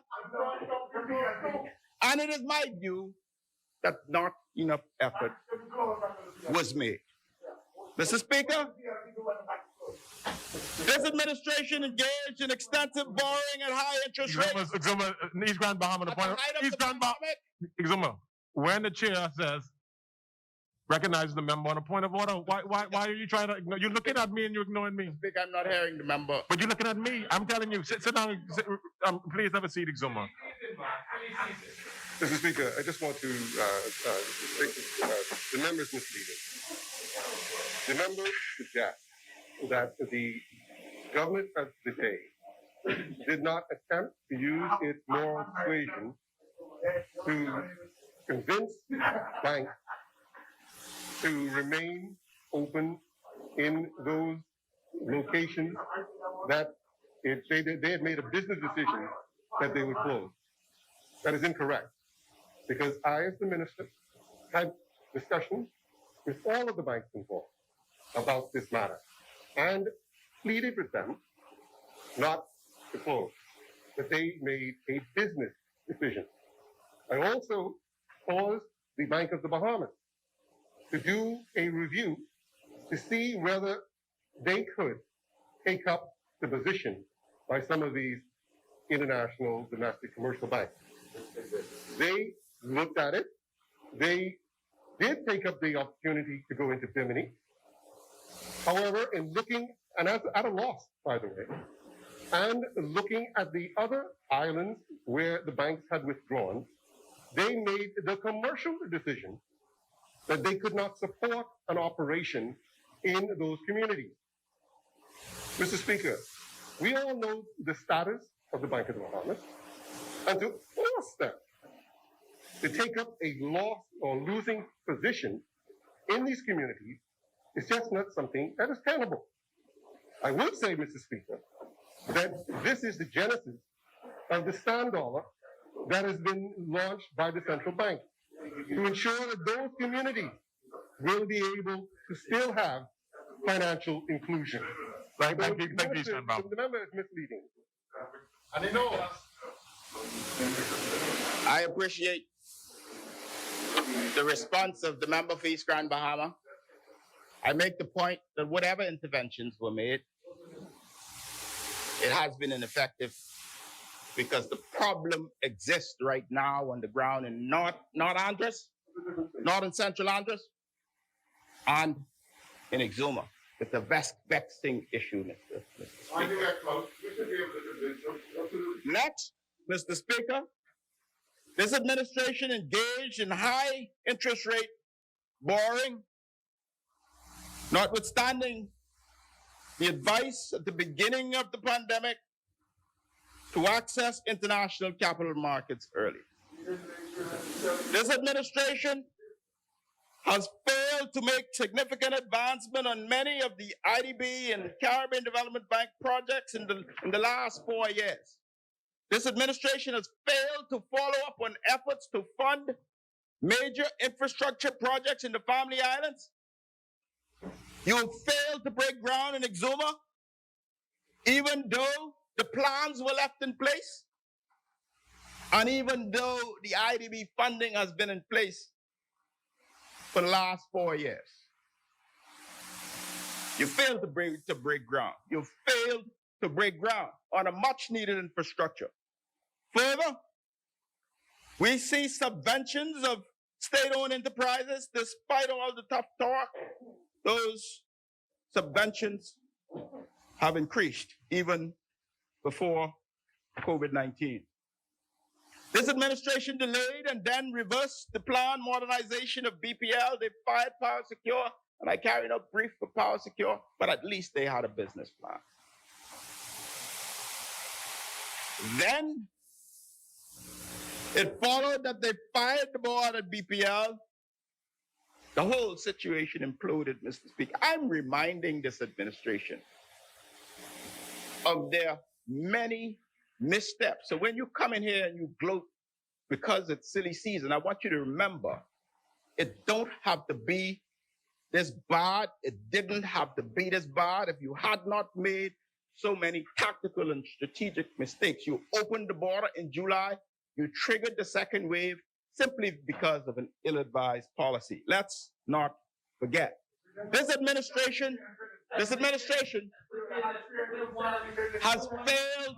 failed in the reconstruction efforts in Abaco and Grand Bahama and Ragged Island, Mr. Speaker. When the member for Golden Gates was speaking, I got a text from Abaco, and it would be unparliamentary if I read it, Mr. Speaker. But the gist of it was, if you want to see what your caring government did for Abaco, come make a trip to Marsh Harbor. I deleted the expletives, Mr. Speaker. The people on the ground in Abaco is not feeling the care or compassion that that member spoke about, Mr. Speaker. And then the Royal Bahamas Defense Force. I understand of the 13 vessels, many are inoperable. I understand it's somewhere in the region of 50%, but Mount Moriah is speaking a lot, so maybe when he speaks, no, when you speak, you could clarify it, Mr. Speaker. Mr. Speaker, I do not yield. Can I now clarify the point, Mr. Speaker? The administration, unless the member is going to allow you to yield, there's no. Ma'am Mariah, unless the member yields. The chair recognizes Ma'am Mariah. The member made a comment. So this is all centered around, Mr. Speaker, the Sandy Bottom project. That when we came into office as a government, I can be brief. When we came into office as a government, we had spent close to $300 million, the previous government, that is, on the upgrade of the Royal Bahamas Defense Force. They retrofitted ships, all right? But there was no, hold on. Let me finish. Okay, I'll address that eventually. I'm coming to my point. Hey, I'm coming to my point, Cat Island. Carry on, Ma'am. They retrofitted ships, okay, and then had to purchase generators at a cost of fueling $10,000, $11,000 a month because they made no plans to put in the electrification for onshore service. Ships, and still today, but this government we rectified that problem. We now are rectifying the problem where ships, when they go down south to deal with poachers, illegal traffickers, and everybody else, when they go low on fuel, I'm coming to my point, I'm addressing his point. When they go low on fuel, those ships, those vessels have to discontinue their operation and travel to Nassau to refuel. We are addressing that. They retrofitted these vessels, as I said before, close to $300 million, and made no provisions for training to upgrade and repair those vessels. We are currently addressing that. To his point, and I think his point is off, but I'll correct that within the next day or so, right? So we could be in an even worse position because of what they did, okay, or what they failed to do. So that's an answer to your question. You did nothing. Lots of talk and no action. Speaker, Blah blah blah blah blah blah blah. No. Speaker. People are accustomed to this nonsense. Speaker, I made the point that of the 13 RBDF vessels, a significant amount of them is inoperable. A significant amount, Mr. Speaker. The member who is responsible for this, he asked for leave to clarify the matter. He said a lot of things, but the answer that the Bahamian people anticipated. Maybe when he speaks, he will tell us specifically how many of the vessels, of the 13 vessels, are inoperable. My information is that there are many of them, Speaker. Mr. Speaker, there are also issues of value for money on the $17 million drone purchase, Mr. Speaker, but that's a story for another day as well. Mr. Speaker, There continue to be large vendor balances. There continue to be myriad of concerns as a result of the governance and the management by this administration. The digitization efforts have been slowed. Many of the systems, immigration and online passport and online tax payments, all of them were advanced in the pipeline and they have been slowed, and now this administration takes credit for them, Mr. Speaker. They were slowed by them, and now they take credit for them. They bought this property against sound advice in Grand Bahama, the Grand Lucayan Resort, with 30 million of the taxpayers' money up front and mortgage of 30 million, 35 million. And on that ill-fated day of closing, they discovered the silverware and the tissue and the joy were not included in the transaction on the golf carts. And they paid more than the appraised price. They paid tens of millions to employees whose severance, millions and millions to the employees whose severance was the responsibility of the last owner. We have no idea how much has been spent, even though we've asked over and over. Now we're being told there's going to be a money-losing deal that's going to happen. So let's not live in some fantasy world that this administration has not made bad decisions, irrespective of the impact of the troubles of the times, Mr. Speaker. And you talk about reckless talk from the opposition, and you go on when you get on your soapbox during the silly season. Let's look at revenues, Mr. Speaker. Last year, you approved a budget in this place. You projected revenues around 1.76 billion and expenditures of around 2.57 billion. This mid-year budget revises that to revenues of about 1.66 billion and expenditures of around 2.55 billion. I don't agree that that's going to happen either, by the way. I don't think you've ever made your projections. I don't think you'll make them now. You've collected up to the midpoint 673 million in taxes, so that means just over 38% of your original number and just over 40% of your revised projection.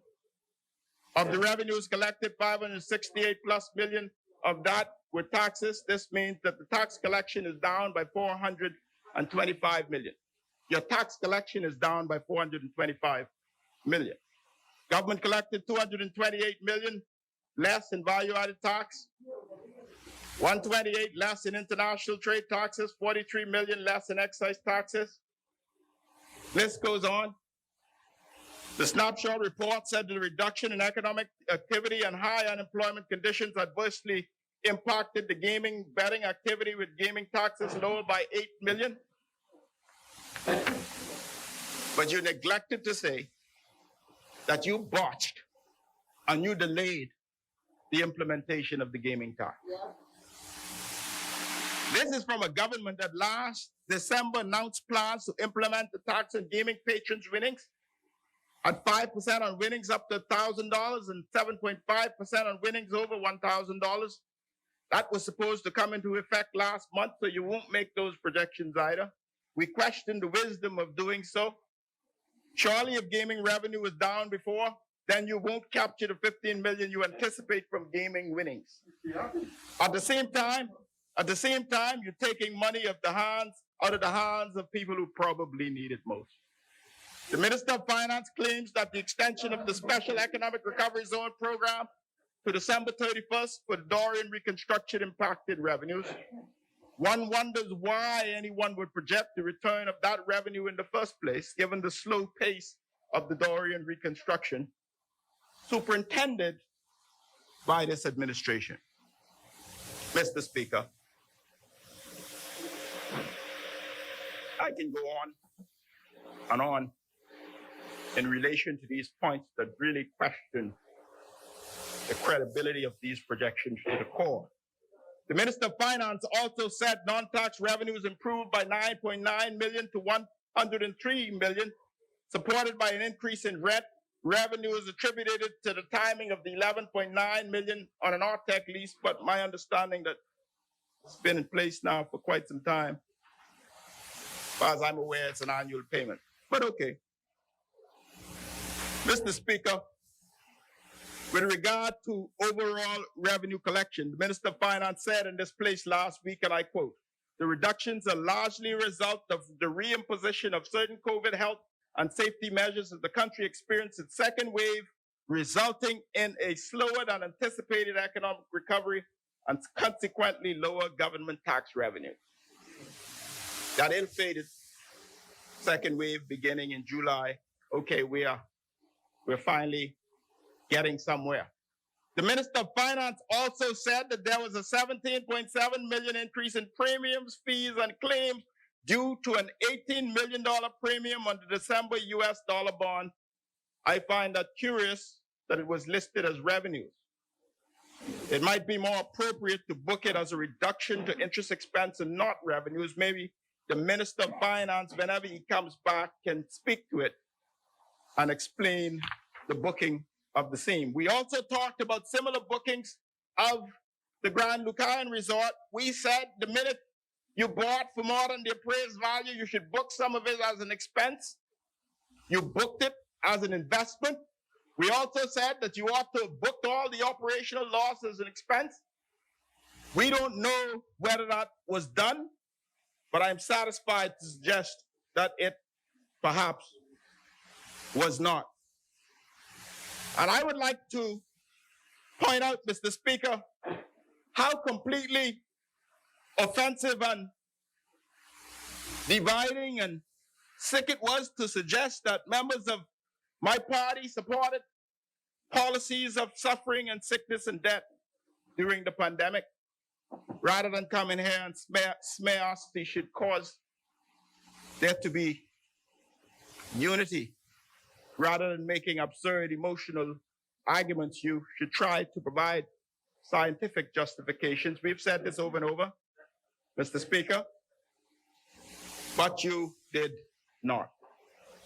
So it didn't have to be this bad, but because of your decisions and your missteps, we find ourselves where we are today. And then on the expenditure side, Mr. Speaker, the new projection is $2.55 billion. I'm concerned about that. I'm very concerned about cuts in capital expenditure. My record indicates, based on your estimates, that you've spent just over $100 million, less than 25% of the total capital budget. When you cut capital budget, you impact the economy. You starve the economy. You impact jobs. So things that could be stimulus turns out to be contracting the economy. Mr. Speaker, the Minister of Finance claimed that the reductions that were promised, Mr. Speaker, would help to impact or reducing the fiscal deficit. I encourage them to look at recurrent expenditures for cutting rather than on the capital expenditure side, Mr. Speaker. Mr. Speaker, this government talked excessively about how much money they've spent on food, but it still has not been enough. It is noteworthy that the Prime Minister and the Minister of Finance and the competent authority spoke for many, many hours, but there's still no report on the expenditures incurred during the emergency order period, as is mandated by law. Mr. Speaker, according to the fiscal snapshot report, you spent twice as much acquiring the recent debt than you did on providing food programs, but yet you brag about it, Mr. Speaker. And I can go on and on and on.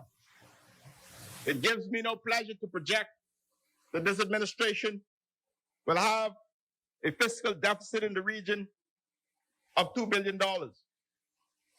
And I note that this administration has started using cute terms to pretty things up, talking about net borrowing, Mr. Speaker, but the Bahamian people understand what borrowing is. We note, Mr. Speaker, that in the estimates The debt to GDP ratio stands at about 83%. We're very concerned about the GDP number, notwithstanding the high level of debt to GDP ratio. We are concerned because all economists, local and abroad, have predicted contractions in the region of 16 to 20%, including the IMF, but you only predict 7.4%. I think it's fantasy at best. And the result is that you are propping up the debt to GDP ratio, whether you're intentionally doing so or not. It is what it is, Mr. Speaker. This speaks, though, to the credibility of the numbers, Mr. Speaker. And then there was a sinking fund that was created, but there's been a rule change. The sinking fund was created so that over time we can put money aside to pay off these high interest paying debt in US dollars. But this year, we decided not to contribute to the sinking fund. I don't think East Grand Bahama had anything to do with that.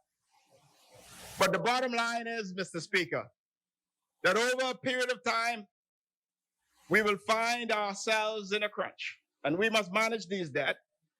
We have never defaulted before, and with God's help, we will never default.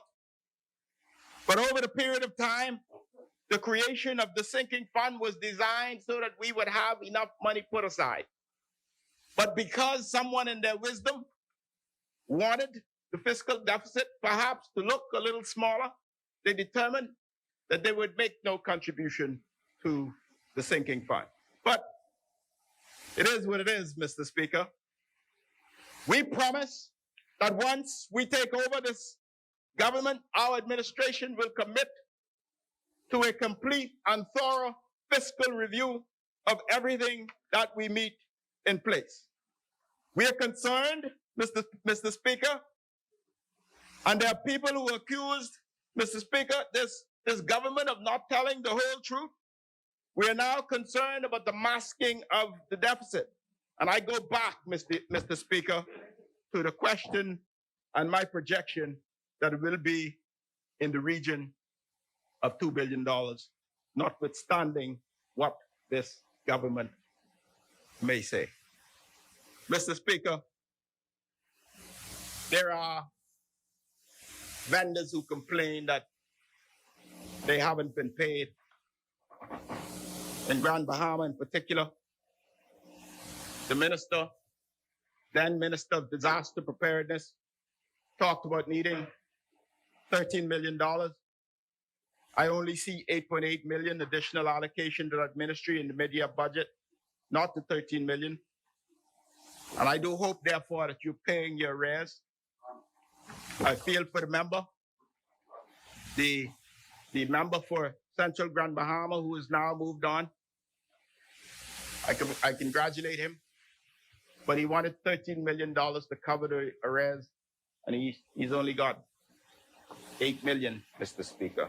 But these are the kinds of things that put the credibility of this report and this budget and this fiscal strategy report into question, Mr. Speaker.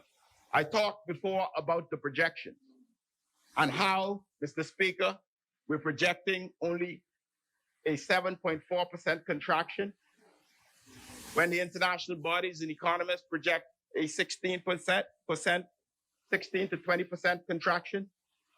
This, again, is of great concern. You brag over and over of how much reserves you have. You talk recklessly that you brought in place the increase in VAT so that the dollar don't devalue. We warned you about it, yet you persisted, Mr. Speaker. And now we talk about how healthy the reserves are, but this administration is not explaining to the Bahamian people that they're borrowing to prop up the reserves. It is what it is, Mr. Speaker. We must have a strong dollar. But call it for what it is. Tell the whole story. These money this money will have to be repaid by taxes, by the Bahamian people. So tell them the whole truth and nothing but the truth, because this is their money. So don't tell half of the story, Mr. Speaker. Tell the whole story. But I want to hear more about where we're going. This is going to be a rough one.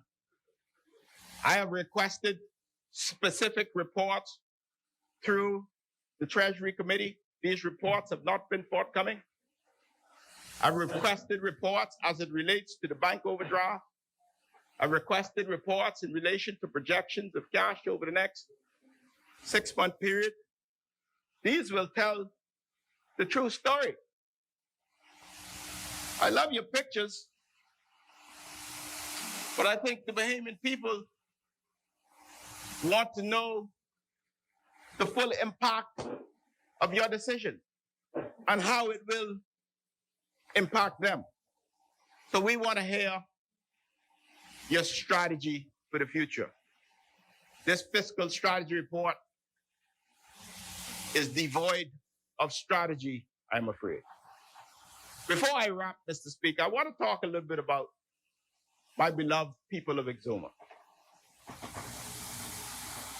You see, I don't come and just pander to the people of Exuma and Ragged Island. I speak to the plan, Mr. Speaker. And we're focused on the pillar of eVision 2030, our 10-point plan. And the work has already begun, and we will make all of it a reality. We're looking beyond the pandemic and ensuring that our people receive the opportunities that not only exist, but ones that can be created. We have a lot of work left to do, and therefore, I am reporting again for duty. We've achieved a lot over the past 4 years, despite being in opposition. This speaks to many self-help initiatives. This speaks to advocacy in this place and outside of this place. We have set up a food bank during the pandemic. We have offered free rapid antigen testing at the approved site in Exuma, despite the competent authority strangely saying that it was dangerous to do so. We have held town meetings, focus groups, and empowerment tours across the island. We have seen the delivery of water trucks to fight fires, and fires they fought. We have launched our Exuma Pride Cleanup Initiative, and it's more than just cleanup. It's about sustainable environmental stewardship. We've supported local business. We've helped new business. We've funded some new businesses. We've provided technical support for some. We've provided incubation for others. We've provided advice to others. We've supported scholarships. We've supported local schools. We've started a job bank. We've started a mentorship program. We're finalizing our master plan for the redevelopment of Georgetown. The overall concepts include the revitalization of Lake Victoria and the surrounding areas, upgrades to Elizabeth Harbor, establishment of a marina village with a permanent regatta site and an inner harbor, construction of a major breakwater to protect the entire area and to protect boating to the mainland, relocation of the port for the Navy base, relocation of the Georgetown Primary School, the establishment of sailing museums and heritage museums. We've already completed much of the design work with consultation of the people of Exuma. And we have a lot more work to do. And this is what we will do. That's what we do in Exuma. We see the situation. We see the problem. We assess the challenges. We formulate a plan. And together, we work towards it. So, Mr. Speaker,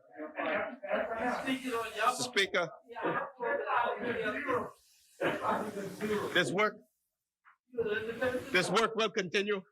Mr. Speaker, there's a lot more work to be done. We will continue to work diligently. I will continue to serve the people of both Exuma and Ragged Island with diligence. And I will continue to speak on their behalf. I will continue to be concerned about the slow progress in Ragged Island. And we will continue to advocate on behalf of the people of Ragged Island. So, Mr. Speaker, that they will have a nurse, a police, a teacher.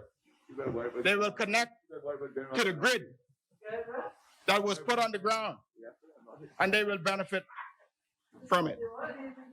But, Mr. Speaker, I am wary of this budget communication. I am not impressed. I am concerned that the Bahamian people does not fully understand the full impact of what's being presented to them. I am concerned, Mr. Speaker. I'm wrapping now, if you will, Mr. Speaker. You can wrap up. Exuma, I think your time is up.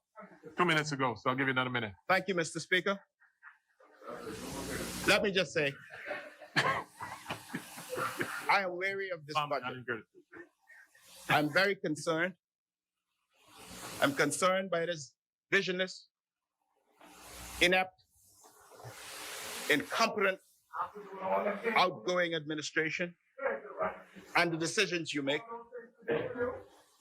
We do not think that this is realistic or transparent. And we think that the Bahamian people deserve much better. Mr. Speaker, I'm grateful. I say thank you to the people of Exuma and Ragged Island. I thank you for the additional time. May God bless Exuma and Ragged Island, and may God bless the Commonwealth of the Bahamas. Thank you, Exuma. The chair recognizes Ma'am Moran. Just on a point of clarification, Exuma, I pride myself on the fact that I like to get immediate results. And Exuma had made a comment about the vessels at the Royal Bahamas Defense Force.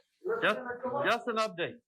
Out of the 11 vessels that would have been retrofitted, 9 of them are functional, and 2 are. I'm going to get the full update on the other 2, but 9 of them are operational, and the other 2 we'll see what that is in a second. So contrary to the comments made earlier by Exuma and Ragged Island, he was obviously misled. And I just want to correct that for you, sir. I'm happy to make his substantive contribution, although I'm grateful for his rapid response. But I'm advised that there are 13 total vessels, Mr. Speaker. I'm advised, Mr. Speaker, he is the minister. Mr. Speaker, I'm prepared to accept his word, but I don't need it today, Mr. You said 11 retrofit? I don't need it today, Mr. Speaker. I'm happy to wait for his substantive contribution, Mr. Speaker. And so, the good thing is, Exuma, thank you, Mr. Speaker, that I am the Minister of National Security. So I can get accurate information from you, for you. First hand, Exuma, I just want to update you. First hand information, right? Not third and fourth hand information, okay? And so I'm sharing that with you, and I'll give you a further update. But contrary to your comments, which were off base, I just stand to correct. Thank you, Ma'am Moran. As many. You leave that alone, Exuma. As many. Chair recognizes the member for Elizabeth. Thank you, Mr. Deputy Speaker. It is indeed a privilege to stand here this afternoon to represent the great people of the constituency of Elizabeth. And I look forward because there's so much work to be done. As I stand here, and Elizabeth will support the mid-year budget and fiscal strategy report. But, Mr. Speaker, I have no prepared text. But I thought today I should speak from the heart. That I should speak about certain things that are impacting the people that we're privileged to serve. And certainly, I am reminded of the words of the great Dr. Martin Luther King when he said that we must accept finite disappointment, but we must never lose infinite hope. Mr. Speaker, it is undoubtedly, he said, we must accept finite disappointment, but we must never lose infinite hope. There's little doubt that these are hard times. As we look around, as you go into the streets, as you talk to the people that you represent, they will say to you, these are hard times. Not just here, but throughout the region and certainly throughout the world. Mr. Speaker, this is not the only time that the world has experienced hard times. And we need only go back. And I am a student of history. And I would like to take us back to the years immediately following WW1 and WW2, World War I and World War II, when Europe and other parts of the world were utterly destroyed. But after 1945, at the conclusion of World War II, when Paris, France, Germany, Russia, Belgium, everything stood in ruins, the world looked on and decided that, hey, we can either accept the devastation or we can try to rebuild. The name that arose in 1947 was a man called Marshall. And the Marshall Plan, underwritten by the United States of America, some, I believe, $15 billion in 1947, which is a huge amount of money, set about taking the world from utter devastation to glory. I put it to you, Mr. Deputy Speaker, that what the world has experienced over the last 14 months is similar to what it experienced in World War II, or indeed World War I.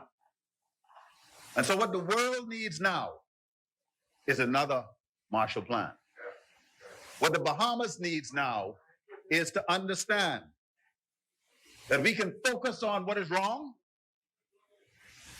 or we can set about making it right.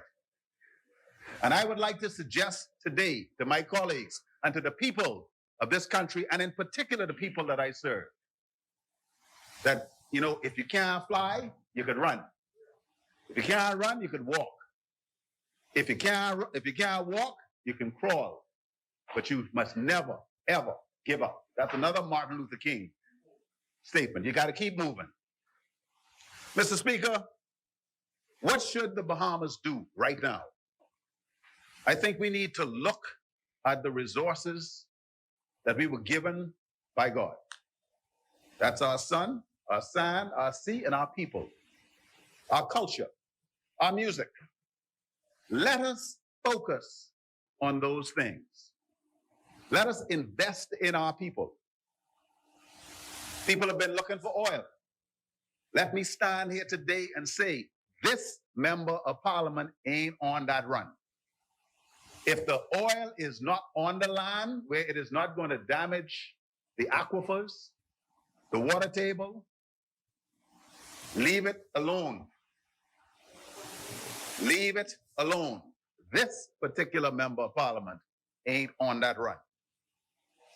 Our environment is our ticket to the future. Our environment is the ticket for our children's future. And most importantly, our people is the ticket for our future.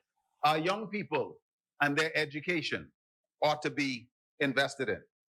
So right now, during hard times, I would invite all of us, let us clean up our environment.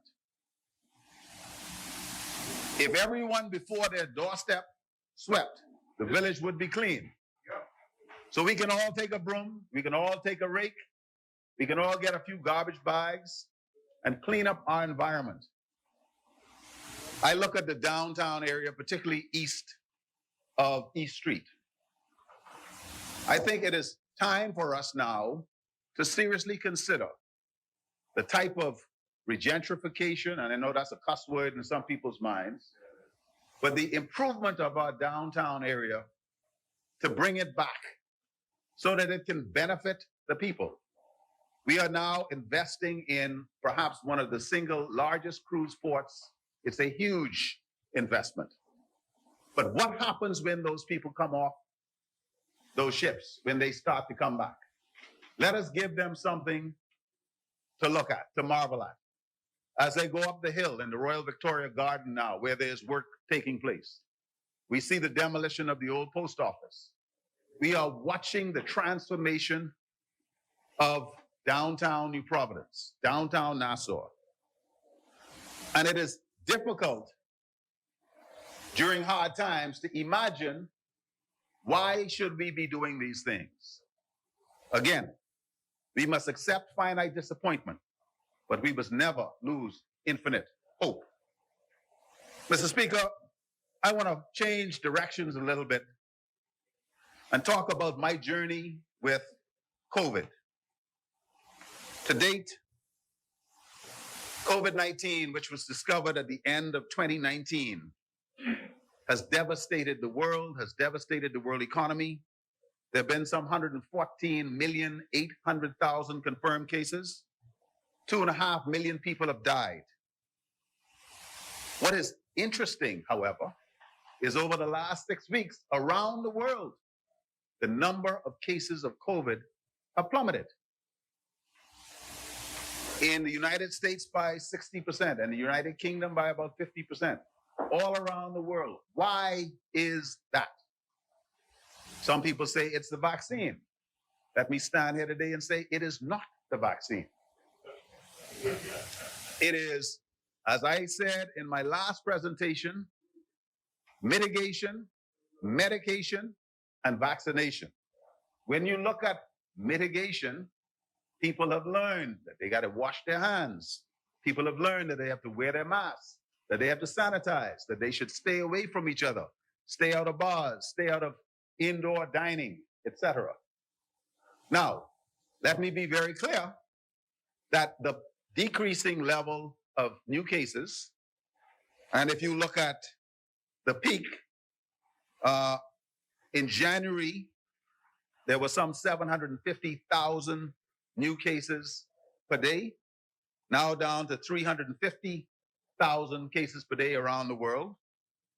In the United States, they had 300,000 cases on January the 8th, now down to 55,000 cases a day. However, over the last week, it appears as if the reduction in COVID cases has stopped. And the question is, what's happening? And it appears that the B.1.1.7 variant may be responsible for that plateau. And so the question of vaccination is a critically important question. Now, vaccines for COVID-19 did not exist at the beginning of 2020. Many companies started to invest, to investigate, and to produce vaccines over the course of 2020. As of today, some 71 vaccines are in development, and they fall into 4 main types. One, which is a whole virus vaccine. Another, which is a genetic vaccine or RNA or DNA vaccine. Another, which is which is put in by a vector. And another type of vaccine, which are protein subunit vaccines. There has been so much information that has come on so quickly that the world has created all manner of conspiracy theories about vaccines. And I want to tell you what some of those conspiracy theories are. It has been said that COVID-19 is a biological weapon caused by exposing regular flu viruses to 5G irradiation in China using weaponized bats. It was invented in a lab in Wuhan, paid for by George Soros in collusion with the CIA, who knew that if it spread, Bill Gates could offer a treatment of injectable nanoparticles disguised as vaccine. This vaccine takes over your DNA and sterilizes black and brown people. And the conspiracy theorists go on to say that the injected nanoparticles carries the mark of the beast. It is also said that COVID-19 is a hoax, and I could go on and I could go on. It is in that environment of conspiracy theories, Mr. Deputy Speaker, that the truth has had great difficulty bubbling up. And so those of us who have been paying very close attention to the emergence of vaccines have been appropriately careful to wait for the data, to listen to the reports, to read the reports. And so now, in the United States, there are 3 vaccines that have been approved: Pfizer, Moderna, and now the Johnson & Johnson. Across the pond, you have the Pfizer, the Moderna, and the AstraZeneca. In China, you have the Sinopharm. In Russia, you have the Sputnik 5, and so on and so forth. All of these different vaccines work in different ways, except for the Johnson & Johnson. Most of them require that you get 2 shots. And the idea is that when you are injected with the vaccine, that your body will generate a cellular and an antibody response. The question is, will it harm you? Will it kill you? And this is where having data has become so important. Some of the older people, those older than 65, were concerned because some countries, particularly those in the EU, did not support the use of the AstraZeneca vaccine for people over 65. But when you read the studies, the reason why they did not support it was not because it was unsafe, not because it didn't work, but because the data was inadequate. Subsequently, there has been new data that has come out. And I am pleased to say, Mr. Deputy Speaker, that it is indeed safe, in my view, for people older than 65 to take the AstraZeneca vaccine. As a matter of fact, it is now believed that if you can get access to any vaccine, that you should take it. Now, the million-dollar question has been, will the Member of Parliament for Elizabeth, or let me say it in my other name, will Dr. Dwayne Sands endorse the use of COVID-19 vaccines? I have thought about this long and hard. I have considered it. I have looked at the data. I have asked the serious questions. And the answer is yes, I will endorse the COVID-19 vaccine.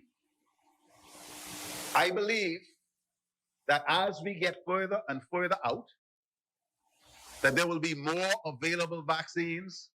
And if you don't like the Pfizer, or you don't like the AstraZeneca, or you don't like the Johnson & Johnson, that ultimately you can find a vaccine that is good for you.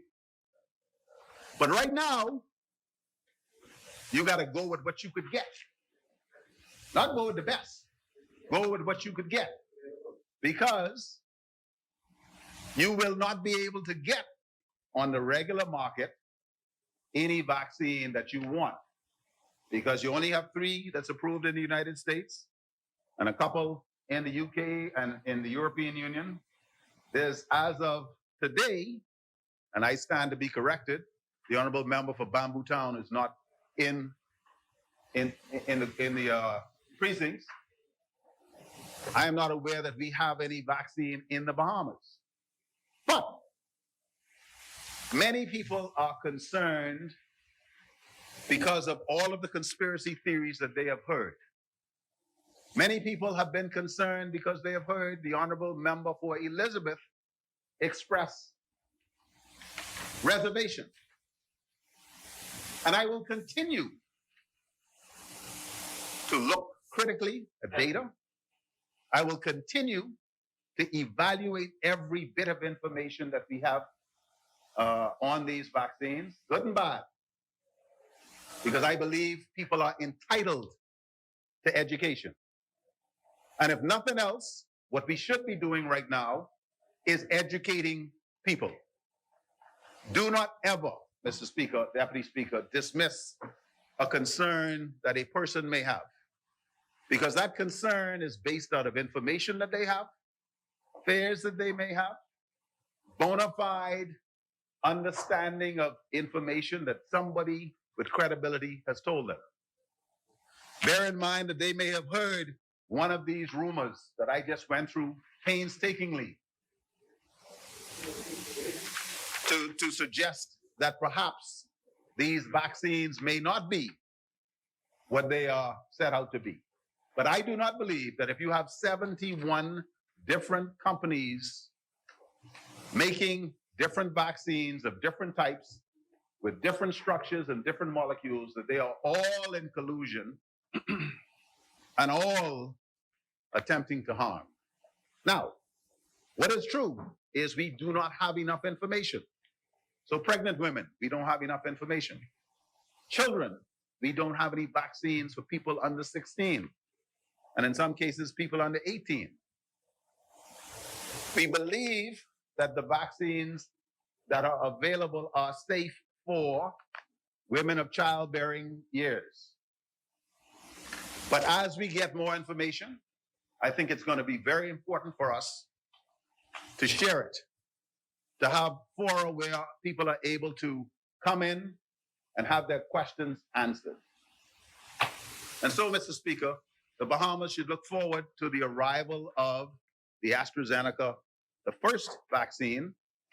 But clearly, if we look at vaccination, at the current rate, there have been 244 million people that have received at least one vaccine shot around the world. Now we got 8 billion people in the world. At that rate, it will take us 7 more years to reach the 75% level of herd immunity.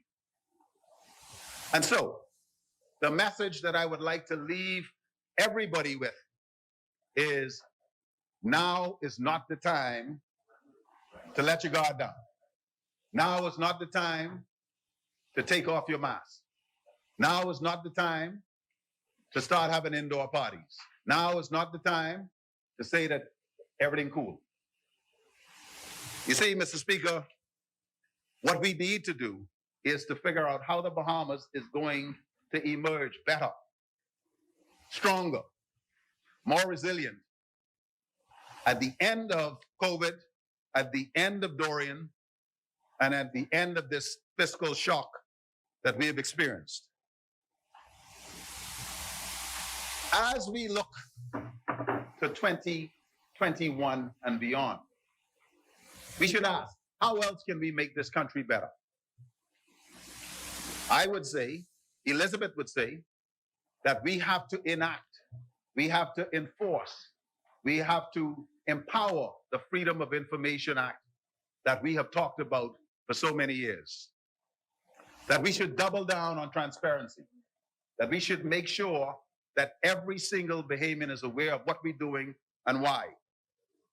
We need to strengthen our democracy and to ensure that our public understands that even in hard times, that their government and their opposition is working on their behalf. And we must make sure that the health and education of our people are paramount, even when we are pinching pennies. And so, Mr. Deputy Speaker, with those brief words, I would like to say that Elizabeth is in support of the approach that we're taking. I believe that we are moving into a very critical period that requires that we speak to our people directly, give them information over and over and over. There is no stupid question. There's no silly question. But we have to address them. We have to engage them. We have to make sure that they understand. Yes, these are hard times. But while we must accept finite disappointment, we must never lose infinite hope. Thank you, Mr. Speaker.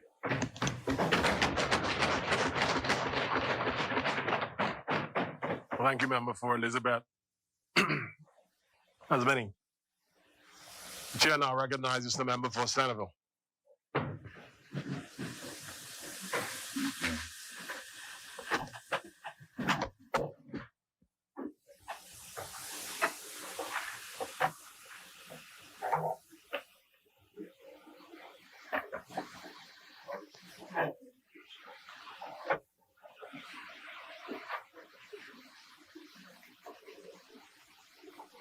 The member for Centerville. Yeah, thank you very much, Mr. Speaker. The member for East End was sitting next to me, and I was hoping that in the absence of the minister, he would have been here to assist. Because, as an independent, we don't have a war room or easy access to a lot of the information sometimes that is necessary if necessary. But today, Mr. Speaker, my theme for today is where there is no vision, the people perish. Mr. Speaker, trust can inspire change. Truth also can inspire change. The Dangling of the Carrot, Season, Part 7. Good afternoon, Mr. Speaker and members of the Honorable House of Assembly here in the beautiful islands of the Commonwealth of the Bahamas. Good afternoon to Centerville, the community of Centerville, and good afternoon to the entire Bahamas, including our family of islands. Thank you to God and to the people of Centerville for this opportunity to represent them and to represent us and our children. Mr. Speaker, this administration is not only running out of time, but it's obvious that it's running out of money. They are padding our reserves with borrowed money and in the same breath indicating a strong valuation of our dollar. What a messy political narrative. Not only have they devalued our dollar, Mr. Speaker, they've devalued the lives of every single Bahamian other than themselves. Before you carry on, one second. I was just checking the Southern Shores. The chair first. Before you proceed, I was just thinking as I looked at your podium. I don't know if customs and I don't think if even it's not in the rules that it's customary for members of the Honorable House to bear their political marks, if I use that term, while in Parliament. I know on the last occasion because the chair was this member was in the chair, you had indicated to the Bahamas your symbol. And from where I sit, the chair sees not only the word independent, but it also bears your symbol. I don't think it would be wise for this chair to allow members. We don't want to open that bottle. The term is, we don't want to open that bottle where members would be able to speak and come in this place with the torch, the crab, or whichever symbol that they want to bear. And so, member, while I appreciate your fight for independence and the fact that you're an independent member, the chair is going to kindly ask that you not bear the symbol of your independence, your position. Because, as I said, it is not traditional, even if it is not in the rules. And where the rule book is silent, I think the chair has the discretion to act, use a simpler term. And so I would kindly ask that your symbol be removed from the podium, a member for Centerville. And if you wish to refer to it sometime during your speech, I would permit, but surely we don't want it to be as a central to your presentation. Thank you very much, Mr. Speaker, and I understand your point. But the chair recognizes Southern Shores. Mr. Speaker, the good member, well-intended though he may be, said that the government has devalued the Bahamian dollar and the Bahamian people. Now, my understanding of the valuation of the Bahamian dollar is premised on a Bahamian dollar being equal to an American dollar. There is no evidence that I'm aware of, and I would be happy if the member would share with this House, that the Bahamian dollar today is worth any less than the American dollar today. If that is not the case, then I wish that he would withdraw and not have persons out there believe that the Bahamian dollar today is worth less than the US dollar. Member for Centerville. Thank you very much, Mr. Speaker. And, the word devaluation, I guess, is in context. And what I would like to do is just maybe go a page further. And if the honorable member for Southern Shores still disagrees, then I will no doubt retract. But I would like to explain my position when I say devalue. I think, hold on 1 second, Southern Shores. I think, Centerville, I think the member for Southern Shores raised a very important point. If you wish to speak on your views of what the Bahamian dollar could spend on now versus et cetera, but I think it is very important, especially coming from this parliament, that statements like that not be used to go out there and interpret it the wrong way. Now, if you want to elaborate and explain how you feel as it relates to your views on the spending of Bahamian dollar, that's one point. But I do accept the point raised by Southern Shores and the language in which you use. So unless you're going to withdraw it, I'm going to invite you to withdraw it, Senator, and then you could expand on whatever views you have. So I'm going to give you that opportunity first. Okay, so let's just, it says here not only have they devalued our dollar, so let's move that part. You withdraw it? So, yeah, well, we'll withdraw. Yes, the term by the Senator respected it, but Senator will withdraw. I'm obliged. That we said they devalued our dollar. I'm obliged. However, it is my view that they have devalued the lives of every single Bahamian, other than themselves, as they continue to collect a big check on the backs of the Bahamian people. Now, whether others want to believe it or not, our dollar has been devalued under successive administrations. It's now equivalent. No. This is the same statement. The same language, Mr. Speaker. Mr. Speaker, the challenge I have with that, if I could share with the honorable member for Centerville, what we say here has a whole wider ramification, than just for our local politics. What we say here in relation to the value of our Bahamian dollar is taken into a different context, its literal context, by our international bodies and institutions that have consequences when decisions are being made relative to us. So it's important. I understand what you might be feeling, but it's important that we just make sure that the language is consistent, that it won't get us in any further trouble. I don't want to write for you, but just help you there. Centerville. You can see us in Centerville.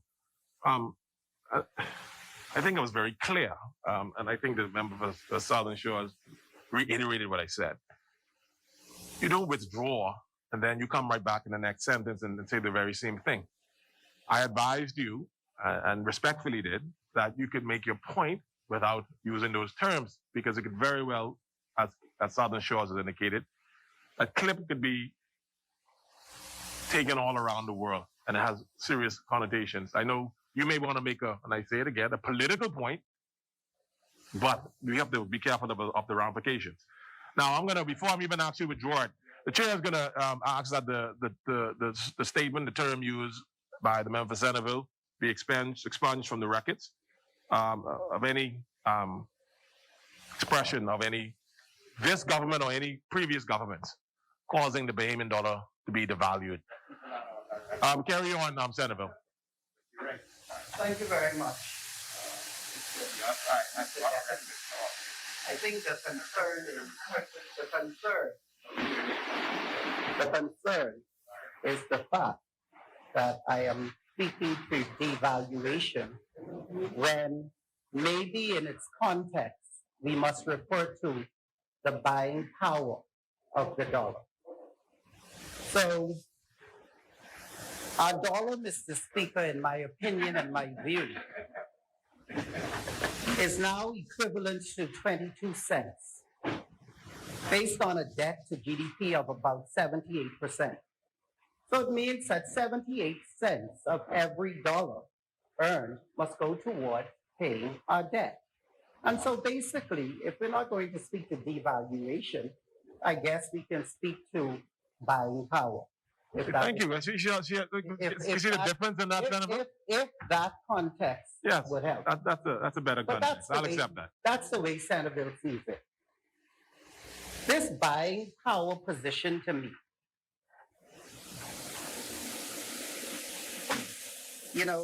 and let me rephrase because I'm now back to the same point of devaluation.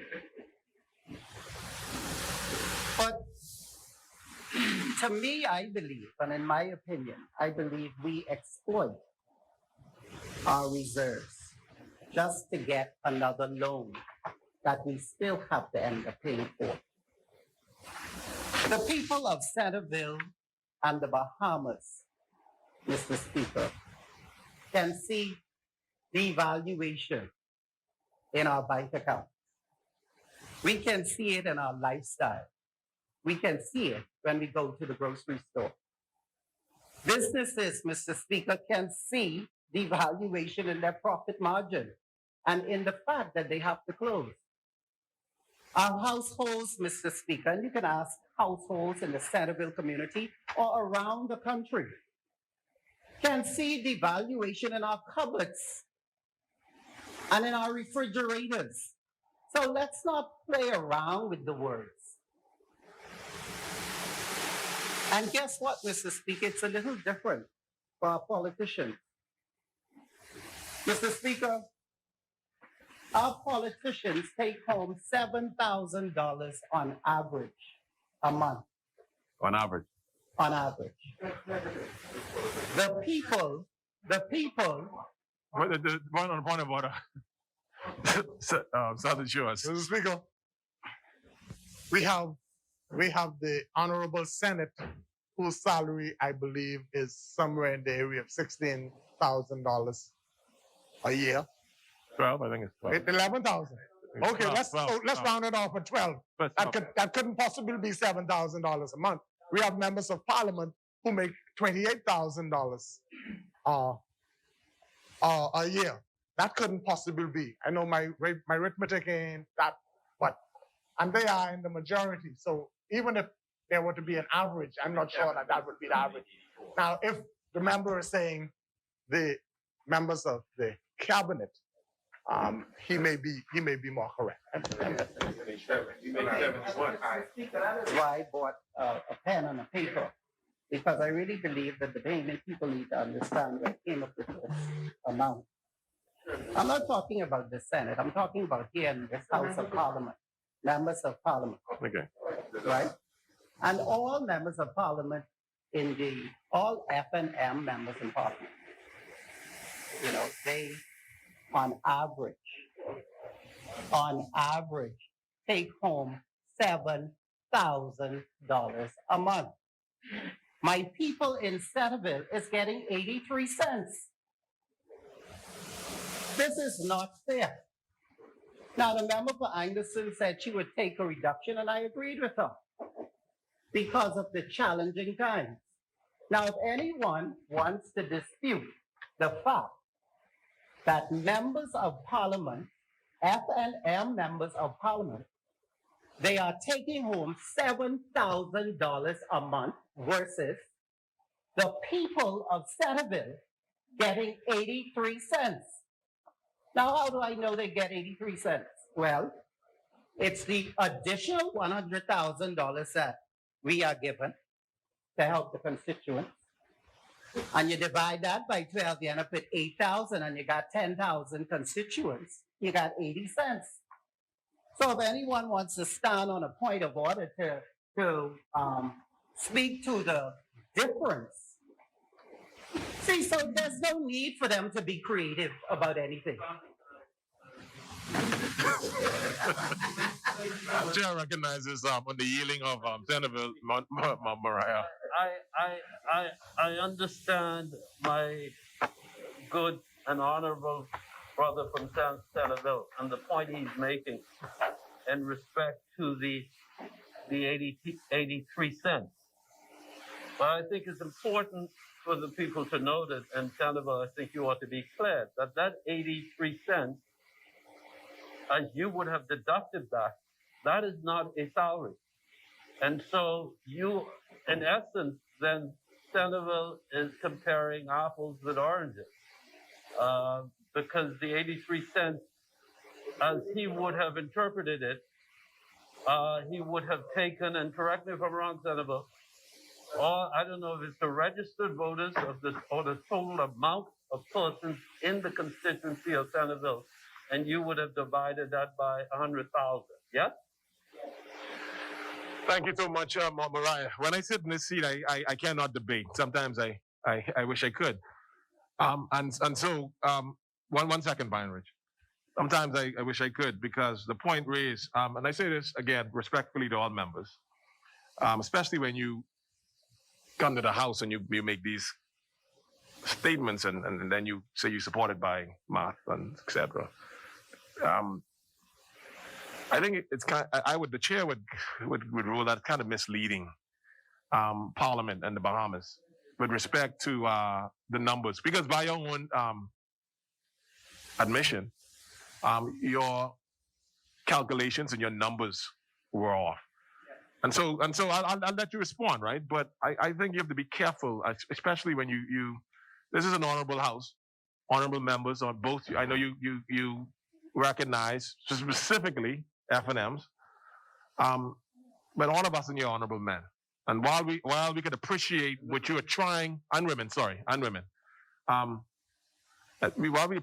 can appreciate the point that you're trying to make, but I think you have to be very clear, especially when you're using math, numbers. We don't want to mislead the public, and so I'm going to just caution you, because I think you've already admitted that maybe haven't heard the member from Mount Moriah. I think you admittedly accepted that in your calculations and your data, and coming to that conclusion that you may have been off a bit. And so I hope you would be able to speak to it, if you're going to continue to speak to it, and clarify that. But before you speak, I see the member for Pine Ridge was on a point of order. I just wanted to indicate, because he did say, I just wanted the record to reflect that this member for Pine Ridge did not make an average, of 7,000 a month. And he said, But I do understand what he's saying. He said F&Ms. And so I do understand what he's saying. Now, but I wanted to make it clear, but I do understand what he's saying because the majority of persons, including non-cabinet members, make an average of that amount that he's quoting. I'm probably taking it, but I know this member don't make 7,000 on average. But Senator, the chair recognizes you.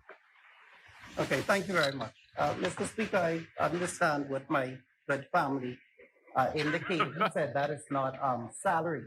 But this is just what the taxpayers are paid to their member of parliament, their politicians, versus what the taxpayers are paid to them. I mean, that is simple. A small portion, according to your statement, a small percentage of us in this parliament, you said. And I think the point was raised by Mariah. Again, let me hear the member for Southern Shores. I want to hear what you say. Again, I think while it may not be intentional, it is still misleading. Because to accept that figure is to accept that nothing else the government of the Bahamas spends goes to the people of Centerville.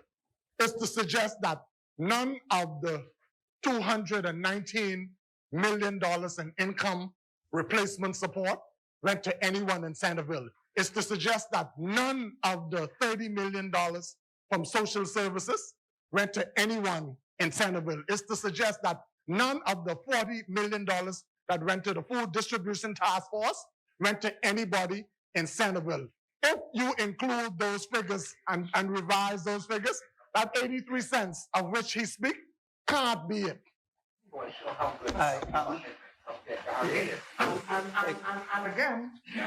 And again, that is a matter of perception in and of itself that is misleading. But we cannot, whether intentionally, if you want to make a political point, especially if you're going to use figures. Like I say, I'm not the mathematician, but on the face of it, I know as the Minister of Social Services that persons from the Centerville constituency continue to benefit from my budgetary allocation.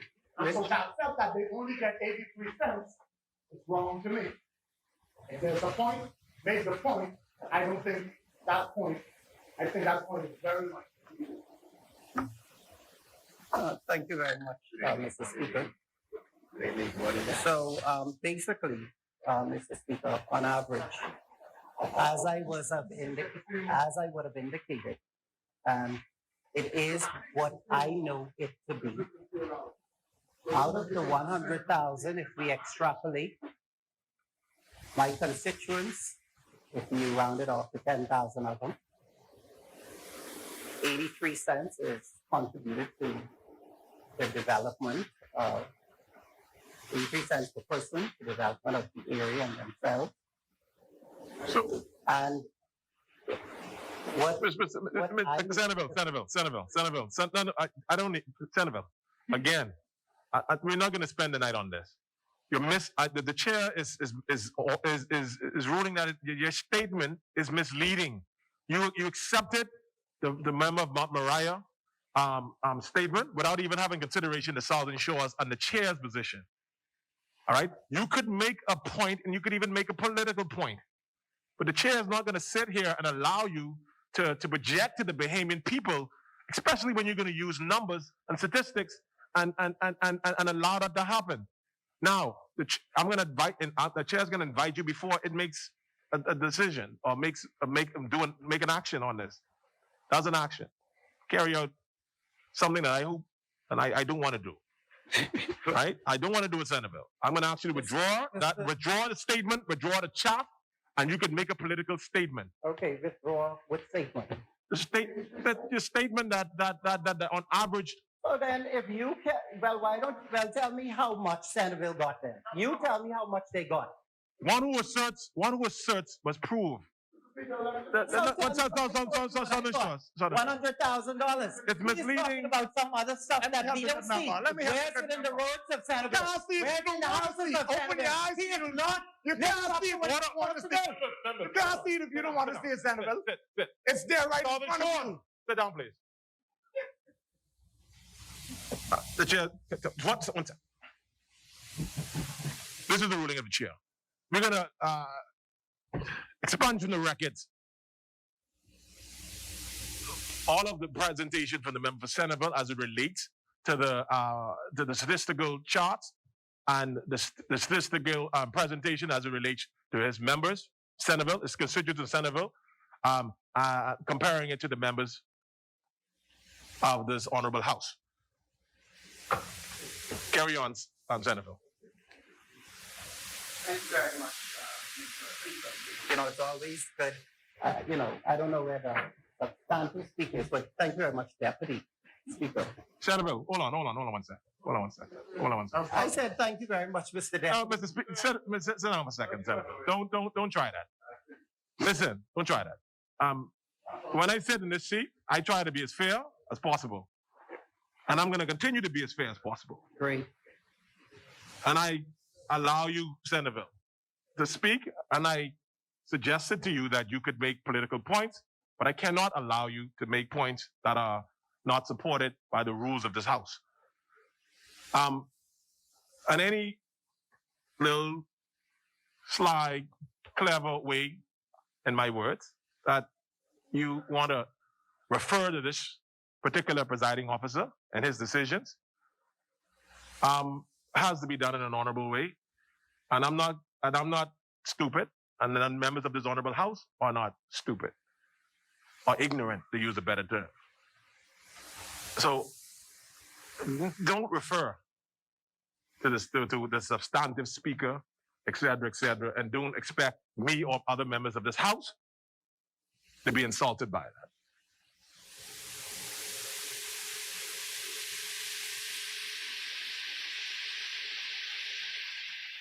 Chair recognizes Senator. Thank you very much, Mr. Speaker. You're one of my favorite FNMs, so I don't want to get. I don't want nothing to get in between that. I thought so, Senator. Yes. So you still high in the rankings of the of the independent club, right? So. No, and you're one of my favorite members too, Senator. But let's stay on point. Let's stay on track. Let's be honorable men.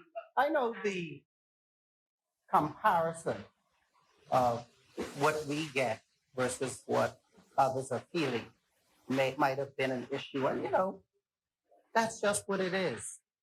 So the people of Centerville, Mr. Speaker, just want to know that we are making the sacrifice necessary to ensure that they are living a better life. So it's just real talk, Mr. Speaker. It's real talk. That's what my constituents say. Only truth, Mr. Speaker, only truth can inspire change. So while political narratives may drive us further into an already deep hole, pretending all is well, when it is only well for the chief and his followers. But the Bahamas will vote independently. A Bahamas for us, Mr. Speaker. Just when did that become too much to ask? Just a Bahamas for us. Well, the PLP didn't give it to us. And the FNM took it from wherever the PLP had it and gave it to everyone else but us. A Bahamas for Bahamians, Mr. Speaker, a Bahamas for us. Just when did that become too much to ask? Was it 87? Was it 92? 2002? 2017? I just would like to know, when did that become too much to ask? Mr. Speaker, and I'm going to go to the partisan conversation now, so I hope you all war room ready. Have them texted. No party, Mr. Speaker, not even the F&M party, the party of which I was a part, expected me to win in the last elections. Mr. Speaker, no party expected me to unseat the former Prime Minister. And I'm sure none will expect us, the Bahamian people, to unseat this one, but we will. Mr. Speaker, the establishment did not expect me to beat Terry Christie. They didn't. And so it's beyond even these persons sitting in here, but unfortunately I can't see for them. Mr. Speaker, the establishment didn't expect it to happen. It wasn't a part of the plans. They didn't know that I wasn't running against Mr. Christie. I was running for our people and not against Mr. Christie. I was running against a system, this system, that doesn't work for us.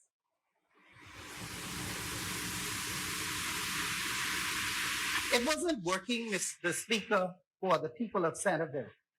It's a system that suppressed our elderly and exploited the minds of our at-risk youths. A system, Mr. Speaker, that miseducated our people and indulged in a political Ponzi of promises, hurt and pain and of all of the other vicissitudes of life. A system, Mr. Speaker, that surrounded us with spies. One where unions and churches, church congregations are sold to the highest promise or the next promise from a political party. A promise of the next pay raise or increment, promise of crown land, now a promise of regular land, I guess. I don't know. Why now? But this is the dangling of the carrot season.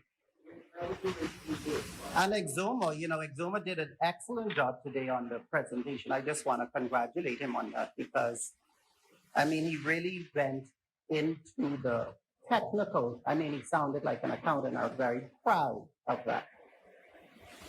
A system, Mr. Speaker, where our unions and the fourth estate seem to be politically muzzled with a polarized intention until the next elections. Our people, Mr. Speaker, our people. How did we get here so fast? A system, Mr. Speaker, that needs to be girded. The choice, Mr. Speaker, is clear. We must unite and we must fight. Mr. Speaker, they will fight tooth and nail in Centerville, trying to get me out here. Because they cannot stomach the fact that I am speaking for the Bahamian people. It was Malcolm X, the Bahamian people. Well, I don't know, you all speak for a party, man. I say speak for the people.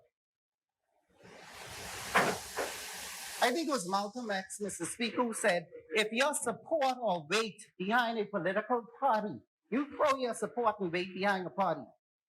They control 2/3 of the government, and the party still cannot keep its election promises. And then we are dumb enough to walk around continuing to identify ourselves with that party. You're not only a traitor, he said, to your people, but you're a traitor to your race. Come on, man, let's go, Bahamas. Let's change this. Mr. Speaker, this is a passion of sacred responsibility for the Bahamian people for me. From Horatio Chipman in the legislature in 1870, to H.N. Chipman in 1920, to Hubert Chipman in 2012, and now to me, an irreplaceable brand of people helping people, Mr. Speaker, of people helping the Bahamian people. If they went far enough in my history, God has some things. If they went far enough, I wouldn't even have gotten a nomination. I know that. Because then they would have really known what I stand for. I don't know if we in here want to help our people. This game seems to be about self. Get the vote and then live la vida loca. That seems to have been a plan. Unfortunately, the majority of us is not in that plan. That's all I was trying to say earlier. The only person at this age right now, Mr. Speaker, what could use me is God. Because I can't, I couldn't do it. I don't know how y'all do it. I give y'all the most respect, actually. Your plan to borrow us out of debt is the worst plan in the world. That is the plan you go to when administrations lack creativity or trust. Your resilient Bahamas plan lacked efficacy, the ability to produce a desired result. You keep borrowing to, I could see if you were borrowing to increase the minimum wage or borrowing to pay off all those public servants we owe. But we are borrowing to pay off debt. We couldn't even try that in a bank, right? Borrow from one to do the other. As I farther along, you will see what. You'll see what you could do. Sometimes God hides some things, like I said, Mr. Speaker, but guess what? He's the way maker. He's the miracle worker. He's the promise keeper, Bahamas. He's the light in our darkness. So God, Jehovah, you are doing a new thing in this Bahamas with a new people. People that understand. We can't keep going down this road. You all have to stand up and speak for people, for yourselves, for your family, for your children. You have to see what is best for the future of our children. The audacity, Mr. Speaker, the audacity to believe in something bigger than this. Where the almighty dollar, Mr. Speaker, and evil has no control over the people, and dignity takes its rightful place. Mr. Speaker, we are history in the making. Thumbs up, thumbs in, and we, the Bahamian people, will win. It would have been fine, I guess, Mr. Speaker, if I had abused the people's trust and voted for an increase in taxes and voted for a majority suffrage movement where the majority of us suffer while others live off the fat of the land. It would have been fine, I guess, Mr. Speaker, if I neglected my home and my people and neglected democracy and followed this hidden dictatorship model, in my opinion. Mr. Speaker, it would have been fine if money was my motive. Yes. And I trampled on the hearts and minds of the people of Centerville and of the Bahamas. Our people, just disrespecting them for a position and to be a part of a political payroll. Mr. Speaker, maybe it would have been fine if Centerville overlooked the lack of committee reports, in particular, the Public Accounts Committee report of this House.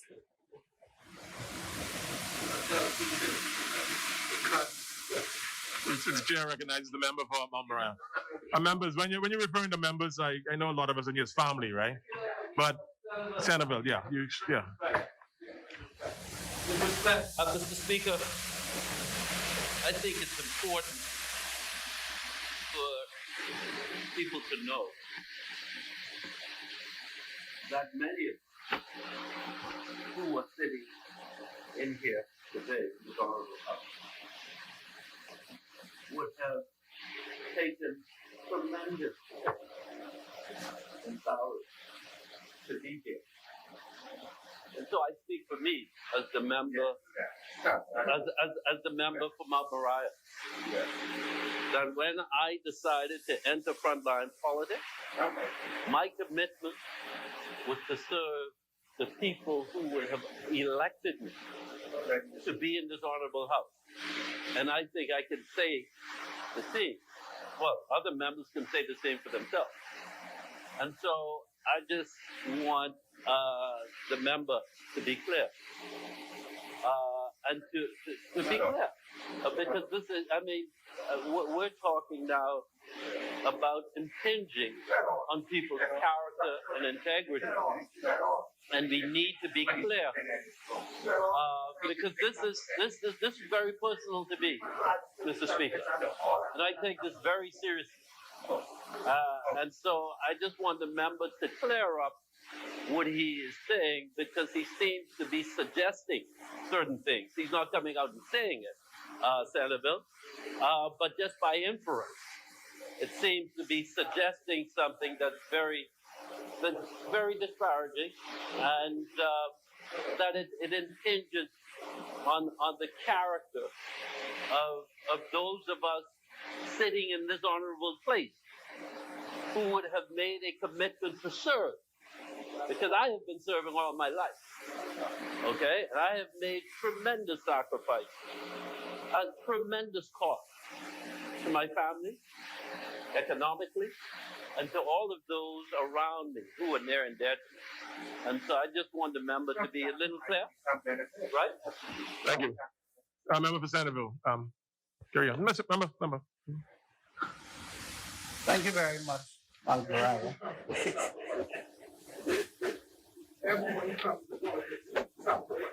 Thank you very much. And you know, I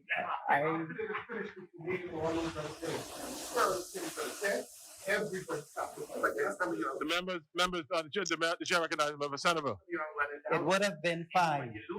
It would have been fine, Mr. Speaker, if Centerville overlooked the lack of committee reports of the House, in particular the Public Accounts Committee and our Treasury Committee reports. Mr. Speaker, I am so happy. I'm so happy that I am so happy. See, when I speak to my happiness and what God has shown me, I like people to understand. So you want me to sit so you could, I can continue. Carry on, Senator. I'm so happy God showed me this part of politics, the parliamentary politics, because I really would not have understood. I wouldn't have been able to put out there, together with in here. I mean, it's just a total disconnect to me, between the parliament and the people. I only knew the ground game, Mr. Speaker, outside of here. Those talking points that will always come back to bite you, that unfulfilled promise or that unfulfilled, I don't know, they call them manifestos, that was printed with the nice pictures and the great slogan. And I believed in them, I really did. I really believed in them. And then when you come in here, you realize that it's just a total disconnect. The slogans are disconnected.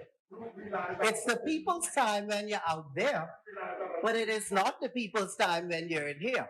And so there's a disconnect. But now I have the full picture. And God has asked me to educate as much as I can, because I'm learning as well. To educate our nation. Centerville has the full picture, and we will have no excuse. We will have no excuse, Mr. Speaker. Centerville will have no excuse if we choose a political party. Centerville will choose to be independent. We are up against the odds, but we've been there before. We've been there before. And I tell the people of Centerville all the time that, God didn't do what he did in 2017 to stop us. It's a lot of work to do for our people. And you got to be champions to do it. You can't come in here and just fall weak. So he didn't bring me this far to back down. So he didn't bring us this far to forsake us. He said, one thing I'm a stranger to the truth. So if you have a history and you got a point to bring it so we can clear it up. because I sleep good at night. He said, God said, he will never leave or forsake us. Senator Mr. Speaker is very proud of our parliamentary accomplishments on behalf of the Bahamian people and our community. 5 notices brought to this House for select committees. 2 petitions on behalf of the people from Nassau and the Family Islands. We moved the Select Committee on Natural Resources and calibrated the Public Accounts Committee and pushed for reform. We championed democracy in here as we pushed the need for Q&A, question and answers in House of Assembly. The people of Centerville voted against the increase of value-added taxes. We exposed the division of the House politics. We exposed a system of hidden dictatorship. The people of Centerville voted against a conflict of interest with the town center mall and a sitting cabinet minister. Centerville, Mr. Speaker, exposed the lack of House committee reporting to the people. Yeah, but Mr. Speaker, they want to stand up to see what, point of order. So I could sit. Go on. Kick up. Chair recognizes member Sandy Shores. The member spoke of hidden dictatorship, and then he tied That's that my in. opinion. And yeah, I'm responding to your expressed opinion. Okay. And he tied that in, Mr. Speaker, to his standing up and voting against a conflict of interest while speaking about it connected to dictatorship. In a dictatorship, Mr. Speaker, the honorable member would not have had an opportunity to do such a thing, to vote against what he perceived was a conflict of interest. So he's got to decide whether it's going to be a dictatorship, whether it's going to be a democracy. He has to decide what it is that allowed him the opportunity to vote against what he perceived to be a conflict of interest. Chair recognizes Bamboo Town. Deputy, I take serious umbrage with the whole idea, the fact that we went through that democratic exercise as Southern Shores would have mentioned. And I take umbrage with a process that the Constitution of the Bahamas allows being called a conflict of interest. Okay? Because, Mr. Deputy, the founding fathers of this nation,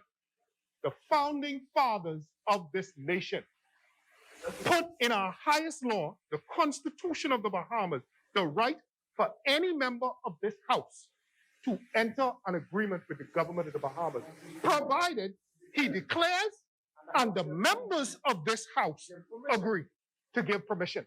That was what the founding fathers of this country did. One of those founding fathers happens to be, Mr. Deputy, the father of the member for Engliston.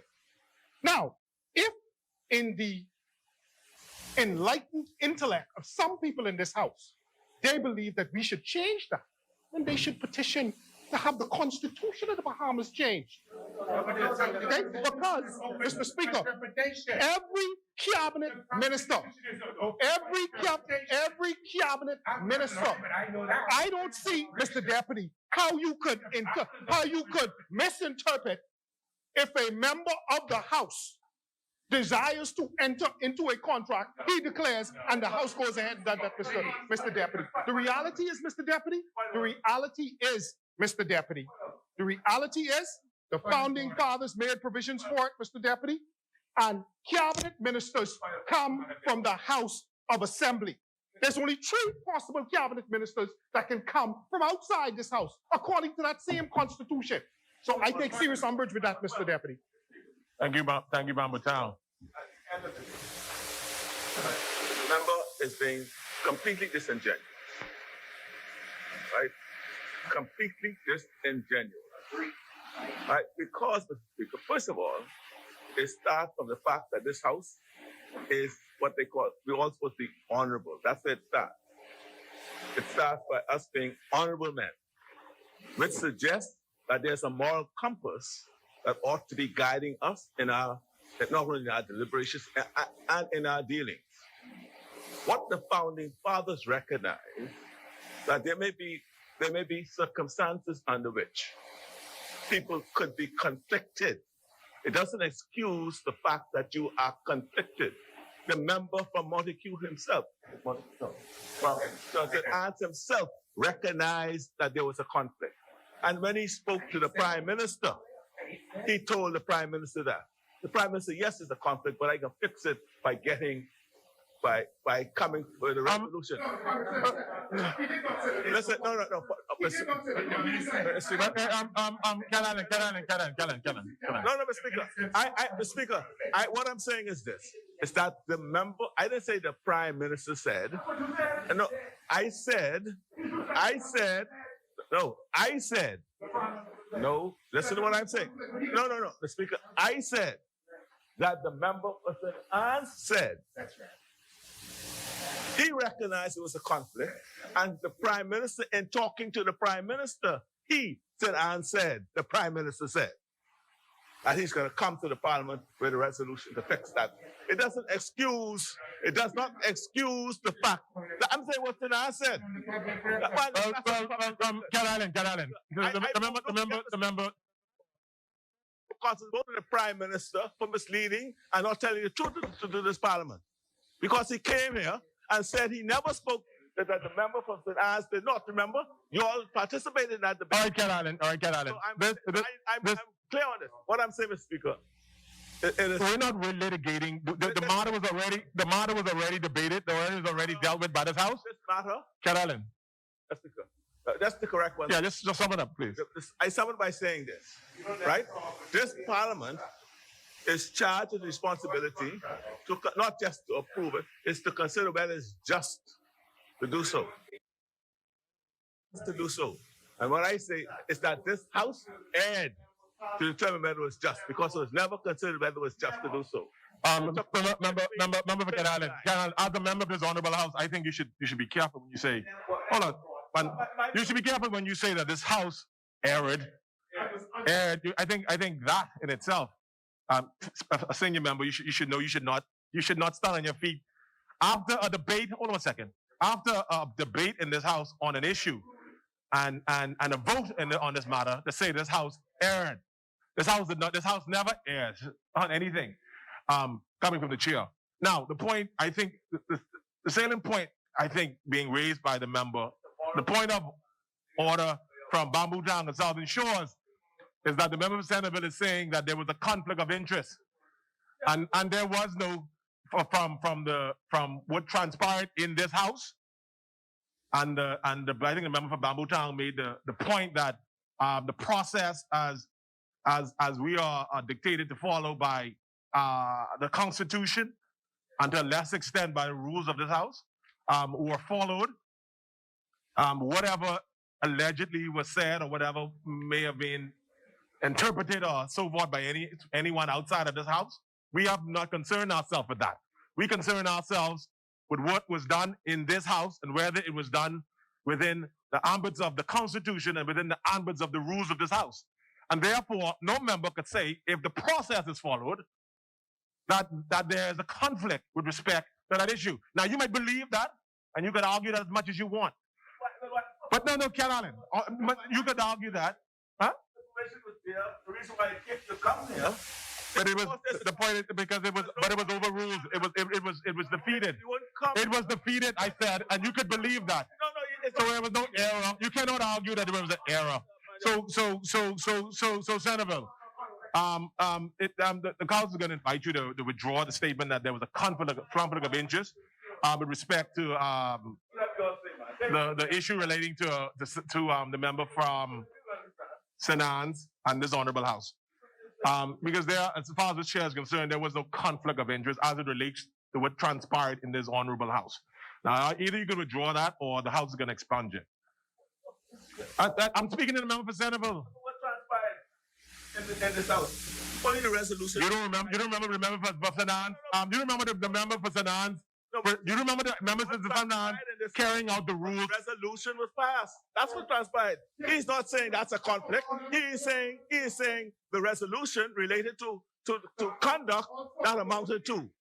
The conduct amounted to a conflict. That's what he's saying. Right? Well, why are you speaking for Centerville? He did not say that. The member of Centerville, you can't speak for Centerville. He did not say that.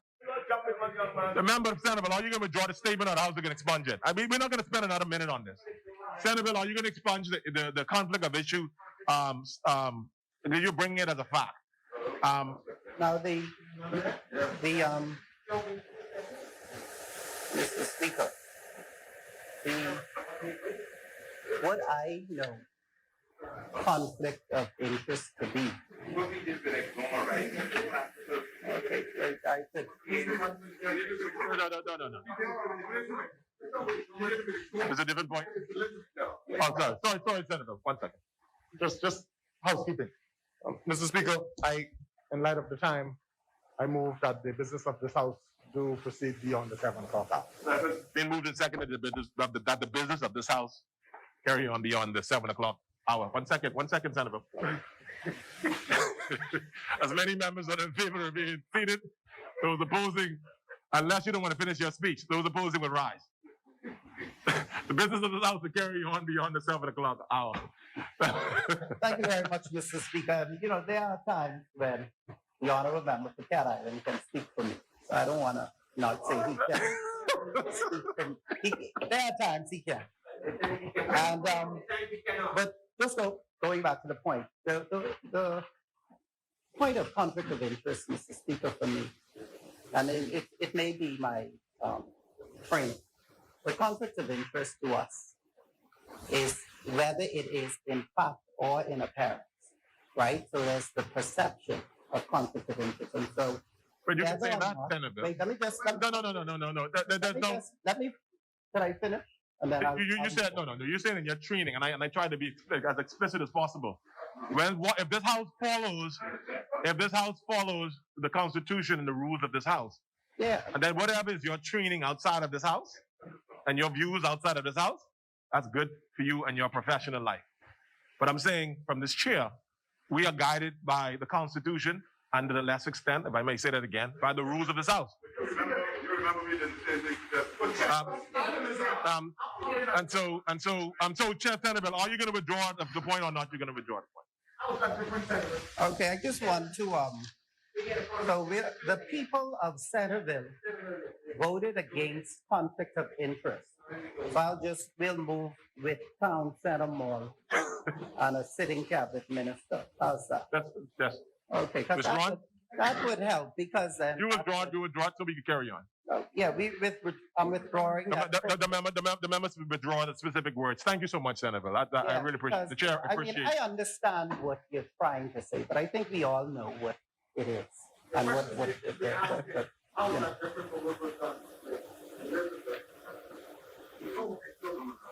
The exact same thing. I said Centerville voted against conflict of interest. I don't even understand what all of these other. Let's carry on. Let's carry on. Voting, you know, the point is, we voted against an increase in VAT and we voted against conflict of interest. We don't do that. Okay, Centerville has exposed the lack of House committee reporting to this House. That's what's important. Our community accomplishments, Mr. Speaker, agree. The community, together with the MP, we championed a dumpster cleanup and rodent reduction program in the Centerville constituency with our own bin. More than 5,000 people would have benefited from our food and rental assistance program. 25% of our $100,000 per year budget, Mr. Speaker. And this continues on a monthly basis. As a matter of fact, Mr. Speaker, let me put another. This is Centerville's pie chart of my capital fund spending. You see, so, and these are available in the Centerville constituency office.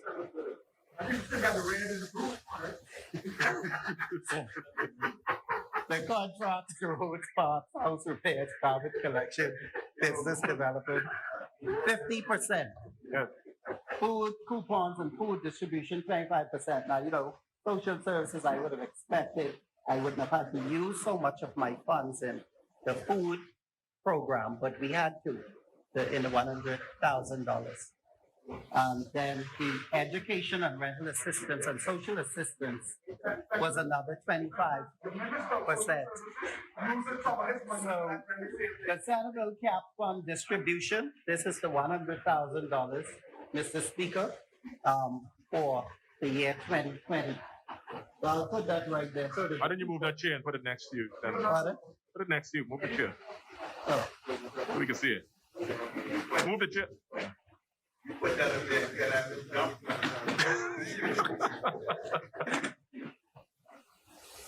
That's better.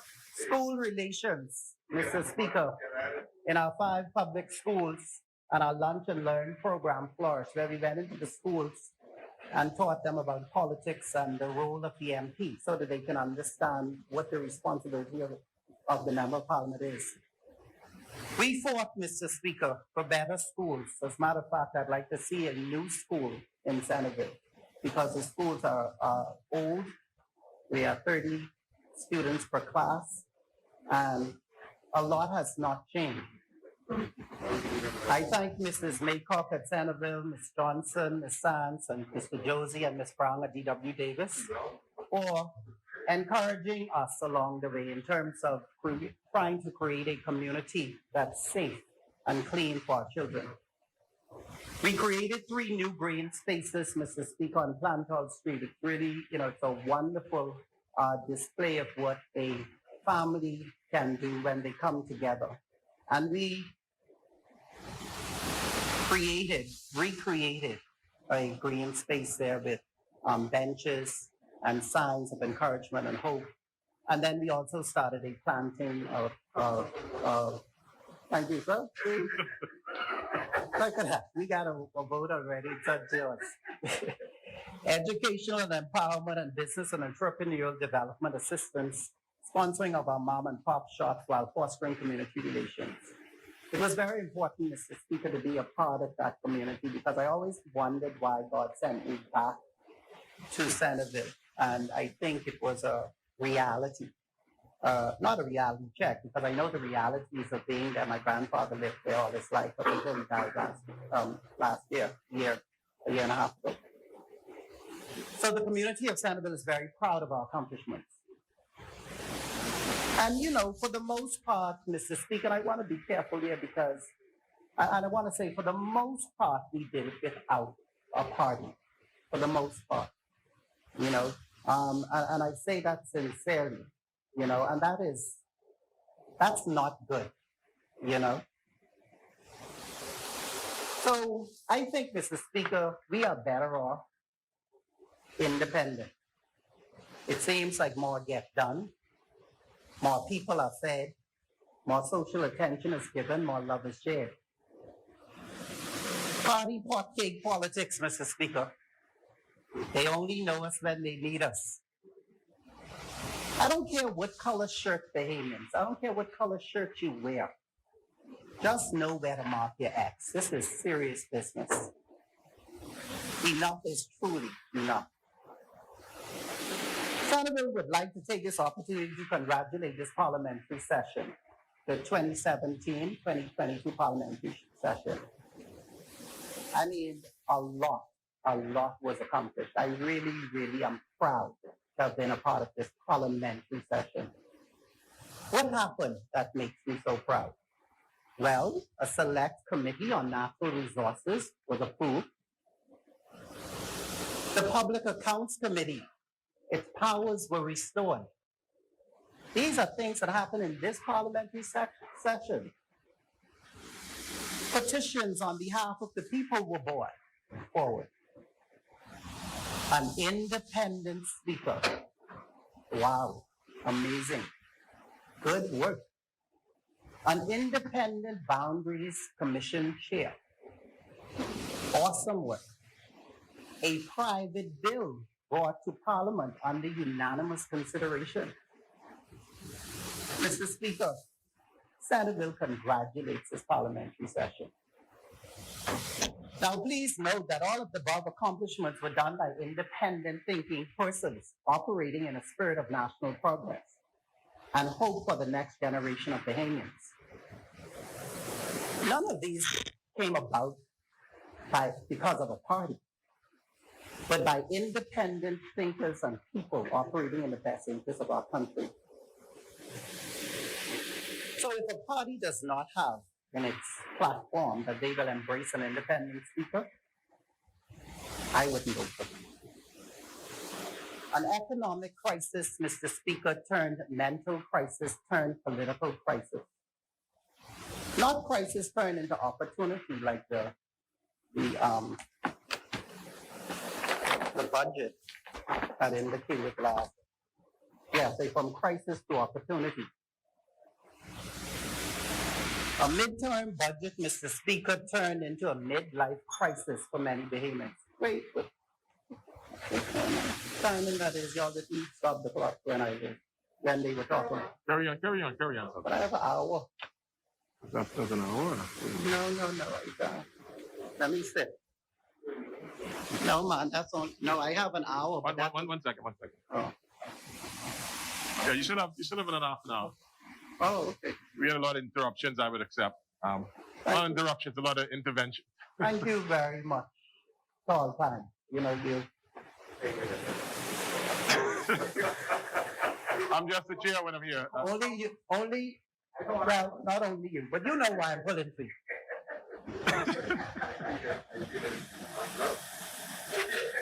A midterm budget, Mr. Speaker, turned into a midlife crisis for many Bahamians. Period of doubt and anxiety. When you think about whether this kind of country and governance is the one we want or even need.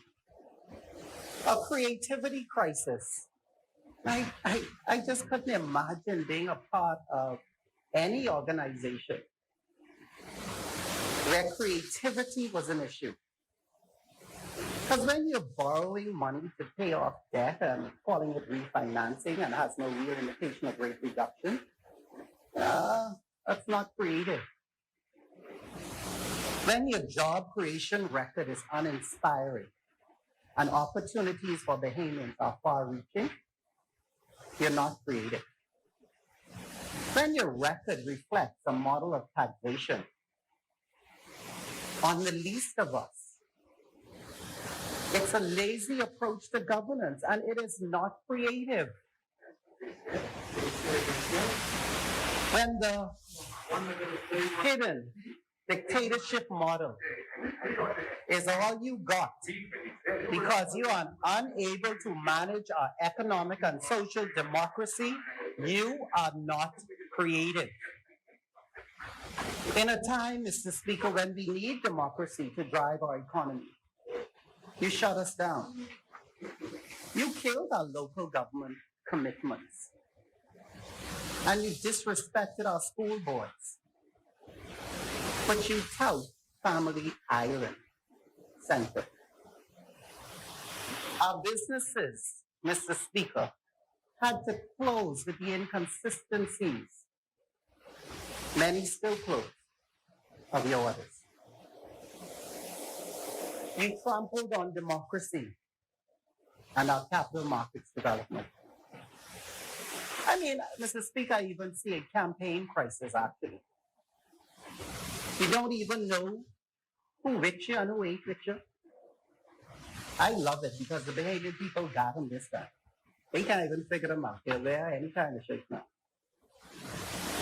But they know exactly what they're going to do on election day. That's why, I'll be paying close attention, Mr. Speaker, to that parliamentary registry. And I want every Bahamian to be vigilant when it comes to that voter spot. Then your campaign strategy is COVID-19 and Dorian.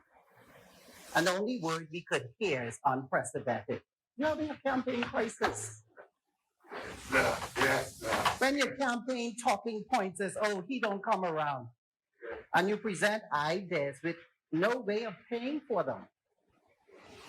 You're having a campaign crisis. could move into the governance crisis. And, you know, I think that I really appreciate the public servants, and I tell them so much, I don't know, I couldn't do it. They're challenged. They're challenged with our politics, Mr. Speaker. They're challenged to be right when they know they're right. They're challenged with their dignity. You know, I'm flabbergasted at the approach politicians take to our public servants. Minimum wage for over 20 years, and those are my constituents. But yet, you sit here, you stand here, and you talk about growth and development. You want those persons to have families, and you want those families to actually vote for you. With one person in the house on minimum wage for 20 years. And you expect, other than a social crisis, it would not happen. This is the reality. A governance crisis, Mr. Speaker, a dictatorial approach to governance in a democratic society are just unheard of, unbelievable. But hey, the Bahamas has mastered it. Fake democracy and illusions of grandeur. The state of being deceived. It's a government, Mr. Speaker, in crisis. Your statutory boards are not even meeting their reporting obligations to this House. Government agencies, important government agencies, where we send millions and millions of dollars over the past 4 years. Senator has been screaming that you're giving these organizations monies, and they have yet to bring a financial report to this House. The PHA, but yet you tout your public health record. And the PHA hasn't brought their audited report to this House in quite a few years. University of the Bahamas, BTVI, you talk about free education. Mr. Speaker, no financial reports is legislated by these two institutions. No. So where is the money going? How do we know where the money is going? You talk about free education for students. How many students are actually getting in? 45% of my students in Centerville are not graduating. A pipeline from school to prison. That's what we're setting up. And we expect people to believe we're doing great.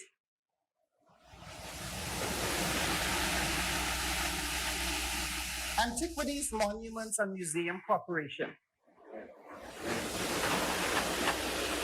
No audited financials, but yet it's some sales management agreement that just needs further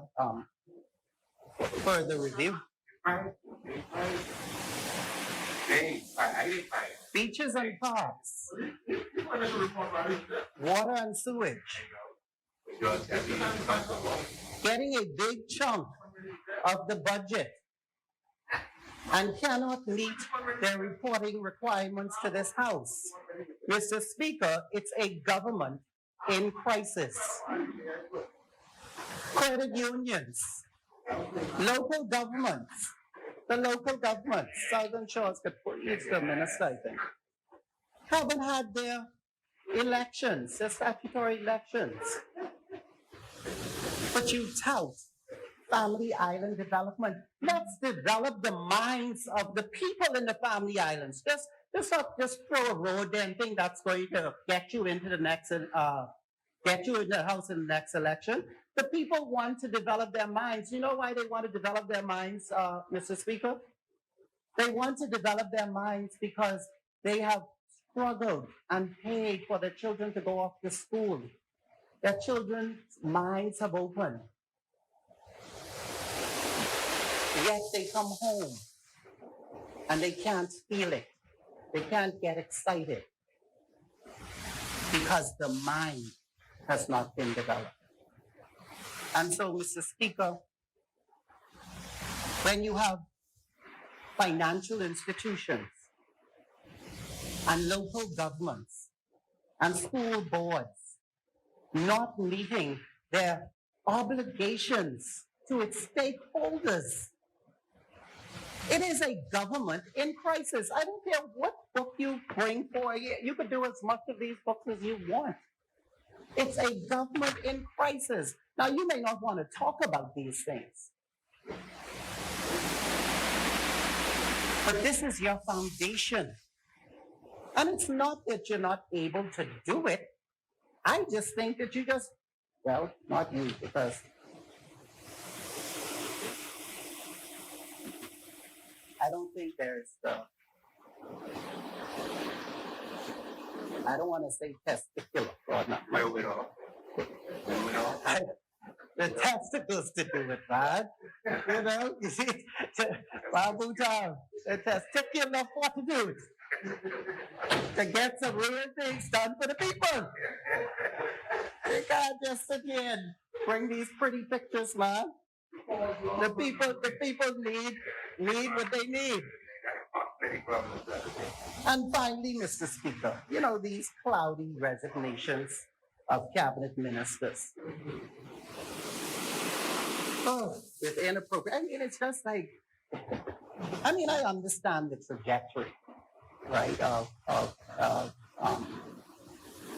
the pressure of governance and the atmosphere, etc. But you follow up with them with inappropriate and irresponsible statements attached.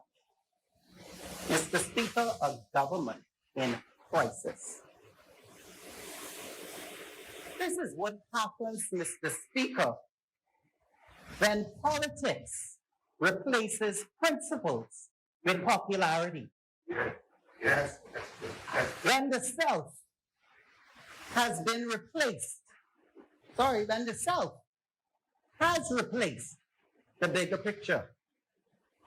Mr. Speaker, we've replaced principles with popularity. Mr. Speaker, I'm not going to go too into our social crisis, even though that's extremely important to me. And I heard someone say that you can always tell the state of our social being, our social fabric of a country, by the way that we treat our elderly and the looks of our graveyard. Mr. Speaker, myself and the independent candidate for Baines and Grantstown, a beautiful female lady, went to visit some of the old folks in the area. We reflected on the fact that the state of the country affairs is evident in the way the elderly are being treated.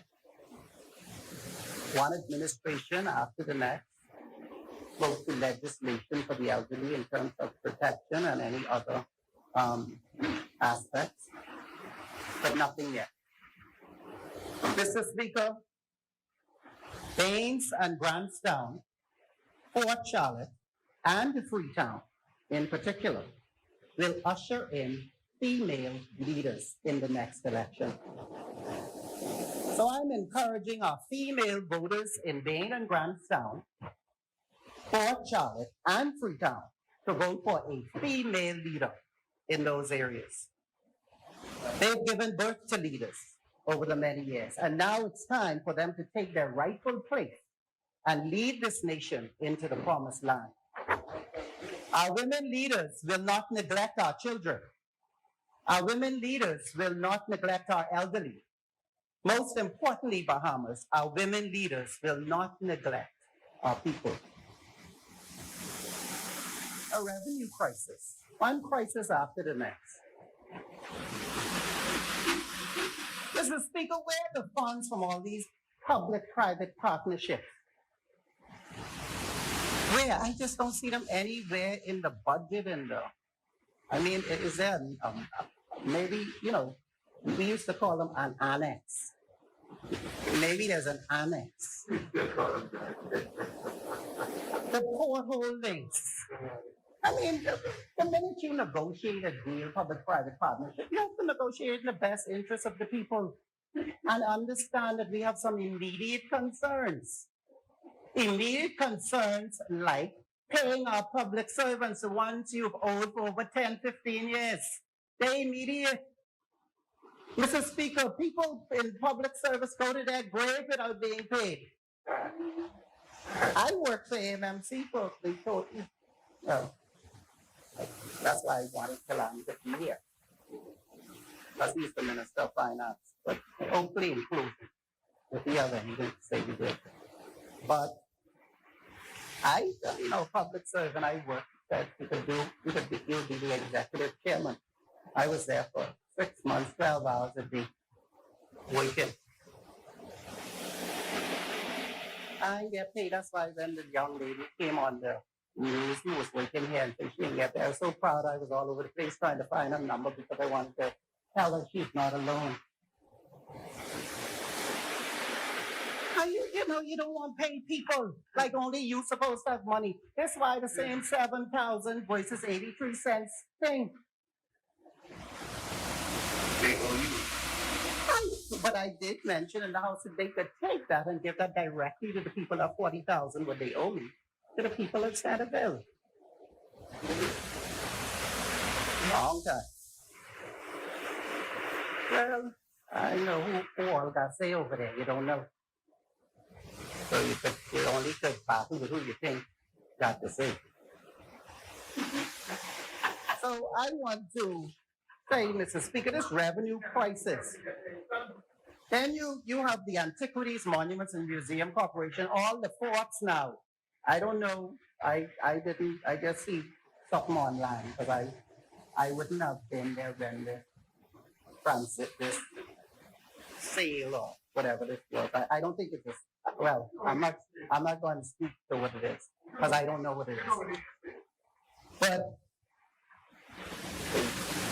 you don't even have a little bond or something to bring to the people, one little $2 million to take care of the surrounding areas to get some people working. You don't even have $2 million bond in a negotiation such as this. Flat broke.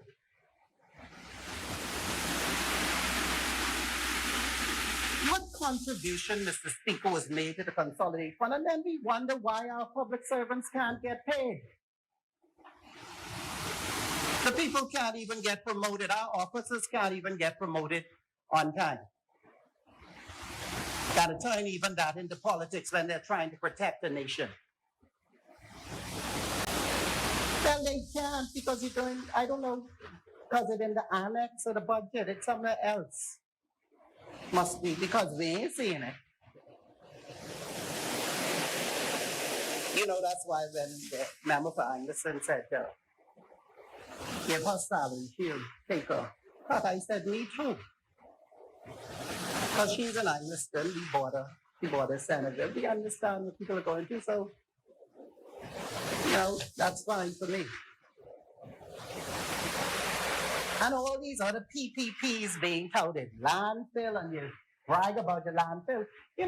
With that landfill, Mr. Speaker, I just want to make a quick note on that because there was a big difference. And that's your area. But what baffles me is that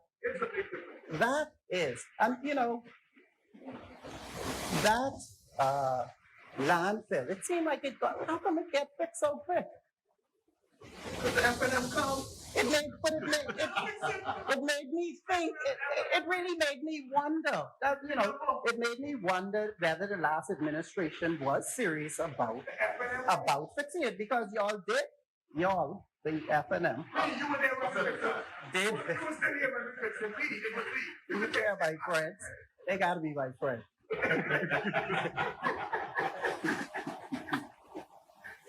So the landfill is good, it's nice. And I'm sure people could appreciate it. But we have to look at,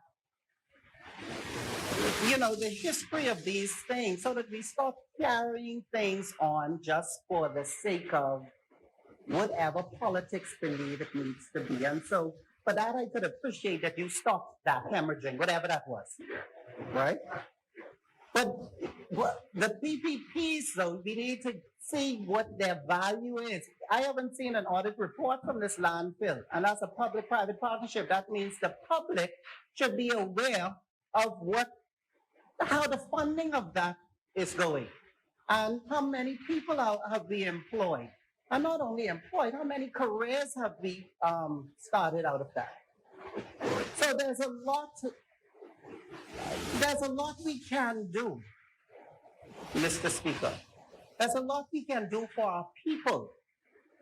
You know, I'm sure that many come in here with the idea of helping our people. But we have to stay on point, right? We cannot be distracted when it comes to our people. If you're going to borrow money, I would vote twice to borrow money to pay off these public servants. I mean, pay them straight up, them 15-year ones, which I got outstanding, start with them. But that's what I'd borrow money for, to pay off our people, and then it will drive a domestic economy. But we're leaving them in the shadow, and then we dangle the carrot during election time. You give them, I guess, you give them whatever you could.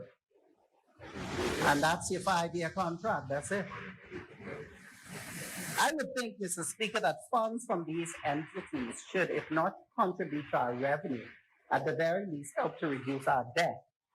And I suppose add to those reserves. Now, I'm not a fan, and this is where the argument earlier with the evaluation came in, of borrowing money then you borrow money, you put some on the reserves. Well,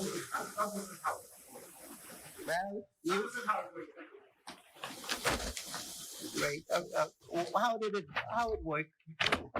How it work, pray tell me.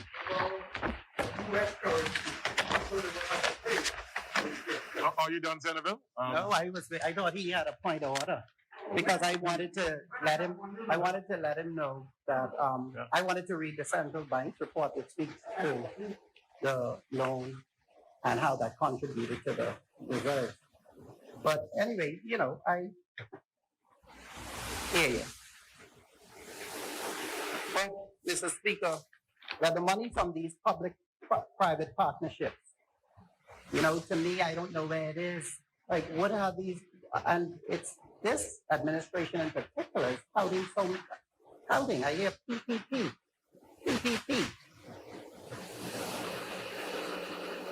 But I don't know, it seems more like a public-private giveaway or public-private hideaway.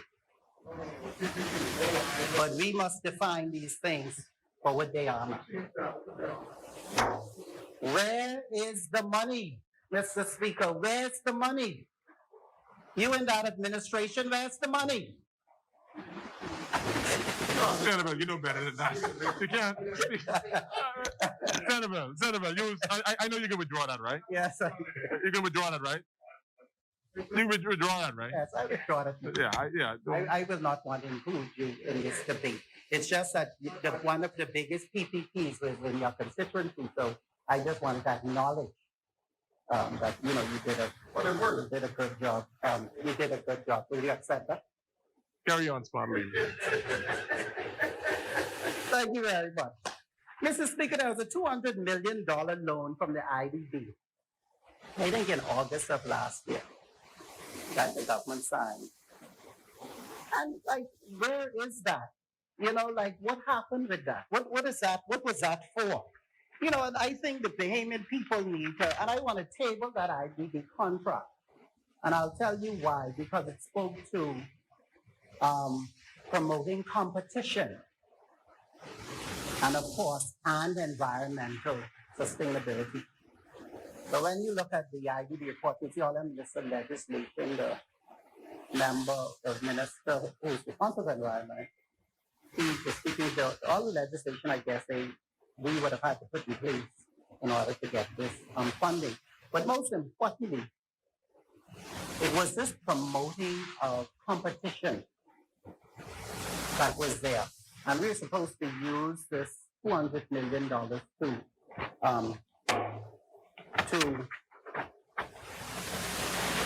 create a business climate, a competitive business climate. Mr. Speaker, but this administration spoke nothing of competition law, these exclusivity agreements, breaking these down, these moratoriums and monopolies. I mean, that's the capital markets, that's economy, give us a chance. One person can't have everything, Mr. Speaker. One group of people can't have everything. 1 second, Senator. Can somebody have the member for South Central and South Lutra? Or you can step out the chambers. Or you could step out the chambers.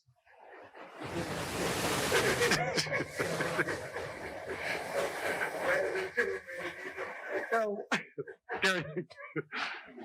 I was very happy when I saw this $200 million loan for the business competitiveness to promote competition. But it seems like we do not want to promote competition. This competition law thing was floating around for the past 12, 15 years. Why? Just why? I'm curious. Why hasn't it made its way here? And that is why this, well, you know, besides the fact that I was looking for the real definitions of natural resources, that's all that you know. Now you know I don't take laughs. You know that. So I can stop. Yeah. That's right. Because the guy back to that. These such shows, you know, that's what my secret place. That's my second favorite explanation. Oh no, gee, no. I got too much of this. Again, that's no problem. I ain't calling no more. But the $200 million was of importance to me, Mr. Speaker, because we got $200 million. I knew it was a pandemic time. So you had 4 months, August, September, October, November, December. And then we had money added to the reserves. That's why I was so concerned. I was wondering how money get on the reserves in such in an economy the way it was. Because usually, you know, of course, it's the tourism industry in the US dollars that fight the reserves. And so I was just concerned that we were borrowing and then our reserves went up. So I'm not going to talk about that any further. I'll leave that there. And then, Mr. Speaker, now this other $250 million from the IMF. We just get that in June or so last. So that's 250 plus 200 million. That's 450 million.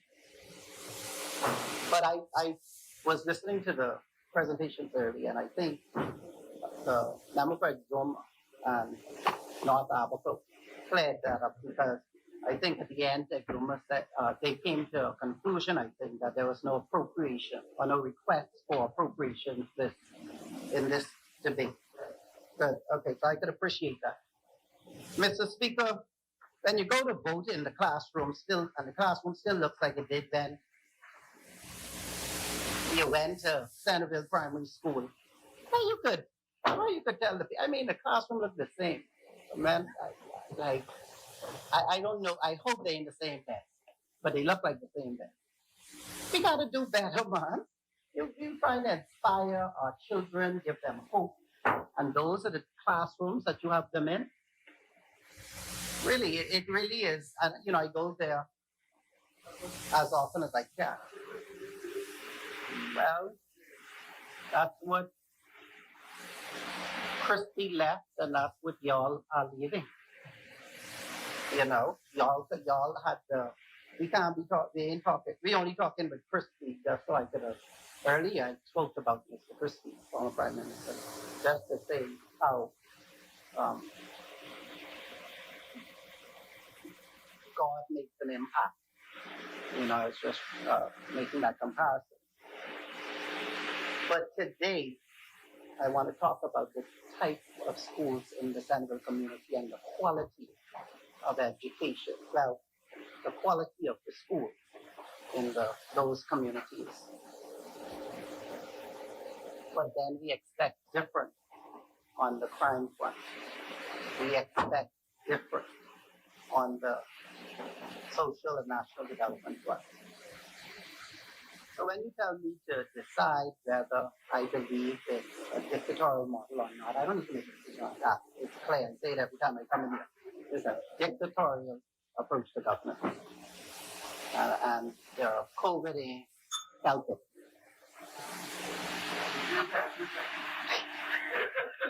That's sure. Right. Sorry to get me provoked. So, Mr. Speaker, our public health care system is challenged. We will remember, though. We remember the burial of our loved ones in Abacos and Grand Bahama, Shantytown. Land crisis, Mr. Speaker, land grabs seem to be everywhere. The quieting of titles Act, Mr. Speaker, and you spoke of giving or selling land. Well, it seems like others could get it free. And that's from my own observation. So how come we gotta pay? There's this fellow, Mr. Speaker, from my history and my historical information. His name is Richard Carson. Excellent quieting title. An act of 1959. And if you all over there don't know who Richard Carson is, ask Kalani Cadet. And if he can't tell you to go back, just one reader back. And he'll inform you as to why that is such a significant thing in Bahamas. The audacity to believe in something greater than ourselves. But the first step, Mr. Speaker, to move from crisis to opportunity is we have to really take a look at our administrations. What the Bahamian people would like is we would like a compliance officer in each one of these ministries to ensure politics comply with their own laws, policies, and promises. We want to open the marketplace and create competition law. We want to discourage monopoly and moratoriums to encourage fair competition and market access. We want to remove all parallel organizations from capping our potential in fishing, tourism, and farming. We want to increase the minimum wage to a livable wage, taking into consideration inflation, CPI, and who we are culturally as Bahamians. We want to draw the line in the proverbial sand, Mr. Speaker, and legally define and itemize natural resources to improve public health care, public education, public finances. We want to encourage one more minute. I'm not going to push. We want to encourage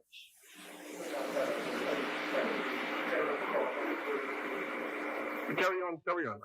I'm following. We want to encourage our foreign nationals and foreign direct investors and real PPP to give more based on what they're getting. And we want to see our public servants treated better. We want them educated in this whole system of labor. Mr. Speaker, I remember. I want to say thank you for your indulgence. I also want to thank the members for your participation, because sometimes that helps us to clarify things for the general public. And what I am most proud of is that our electorate will go to the polls more informed, and not only more informed of the grass or ground politics, but also more informed about parliamentary politics. And so therefore, it should be a more powerful statement at the polls. So thank you very much, Mr. Speaker. Thank you, honorable members. May God bless you, Centerville, and the Commonwealth of Bahamas. Thank you. Thank you, Mr. Senator. As many. Chair recognizes the member for Yamacraw. Chair recognizes now the member for Southern Shores. Mr. Speaker, I want to move that the business of the House suspense until Wednesday, the 3rd of March at 10 a.m. 2021. On the committee time again. Sorry. Wednesday, March 3rd at 10 a.m.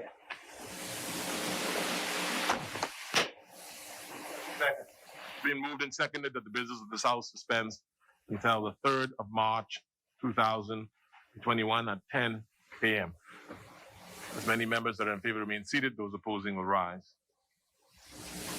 Business of this House is suspended until the 3rd of March, 2021, 10 a.m. All right.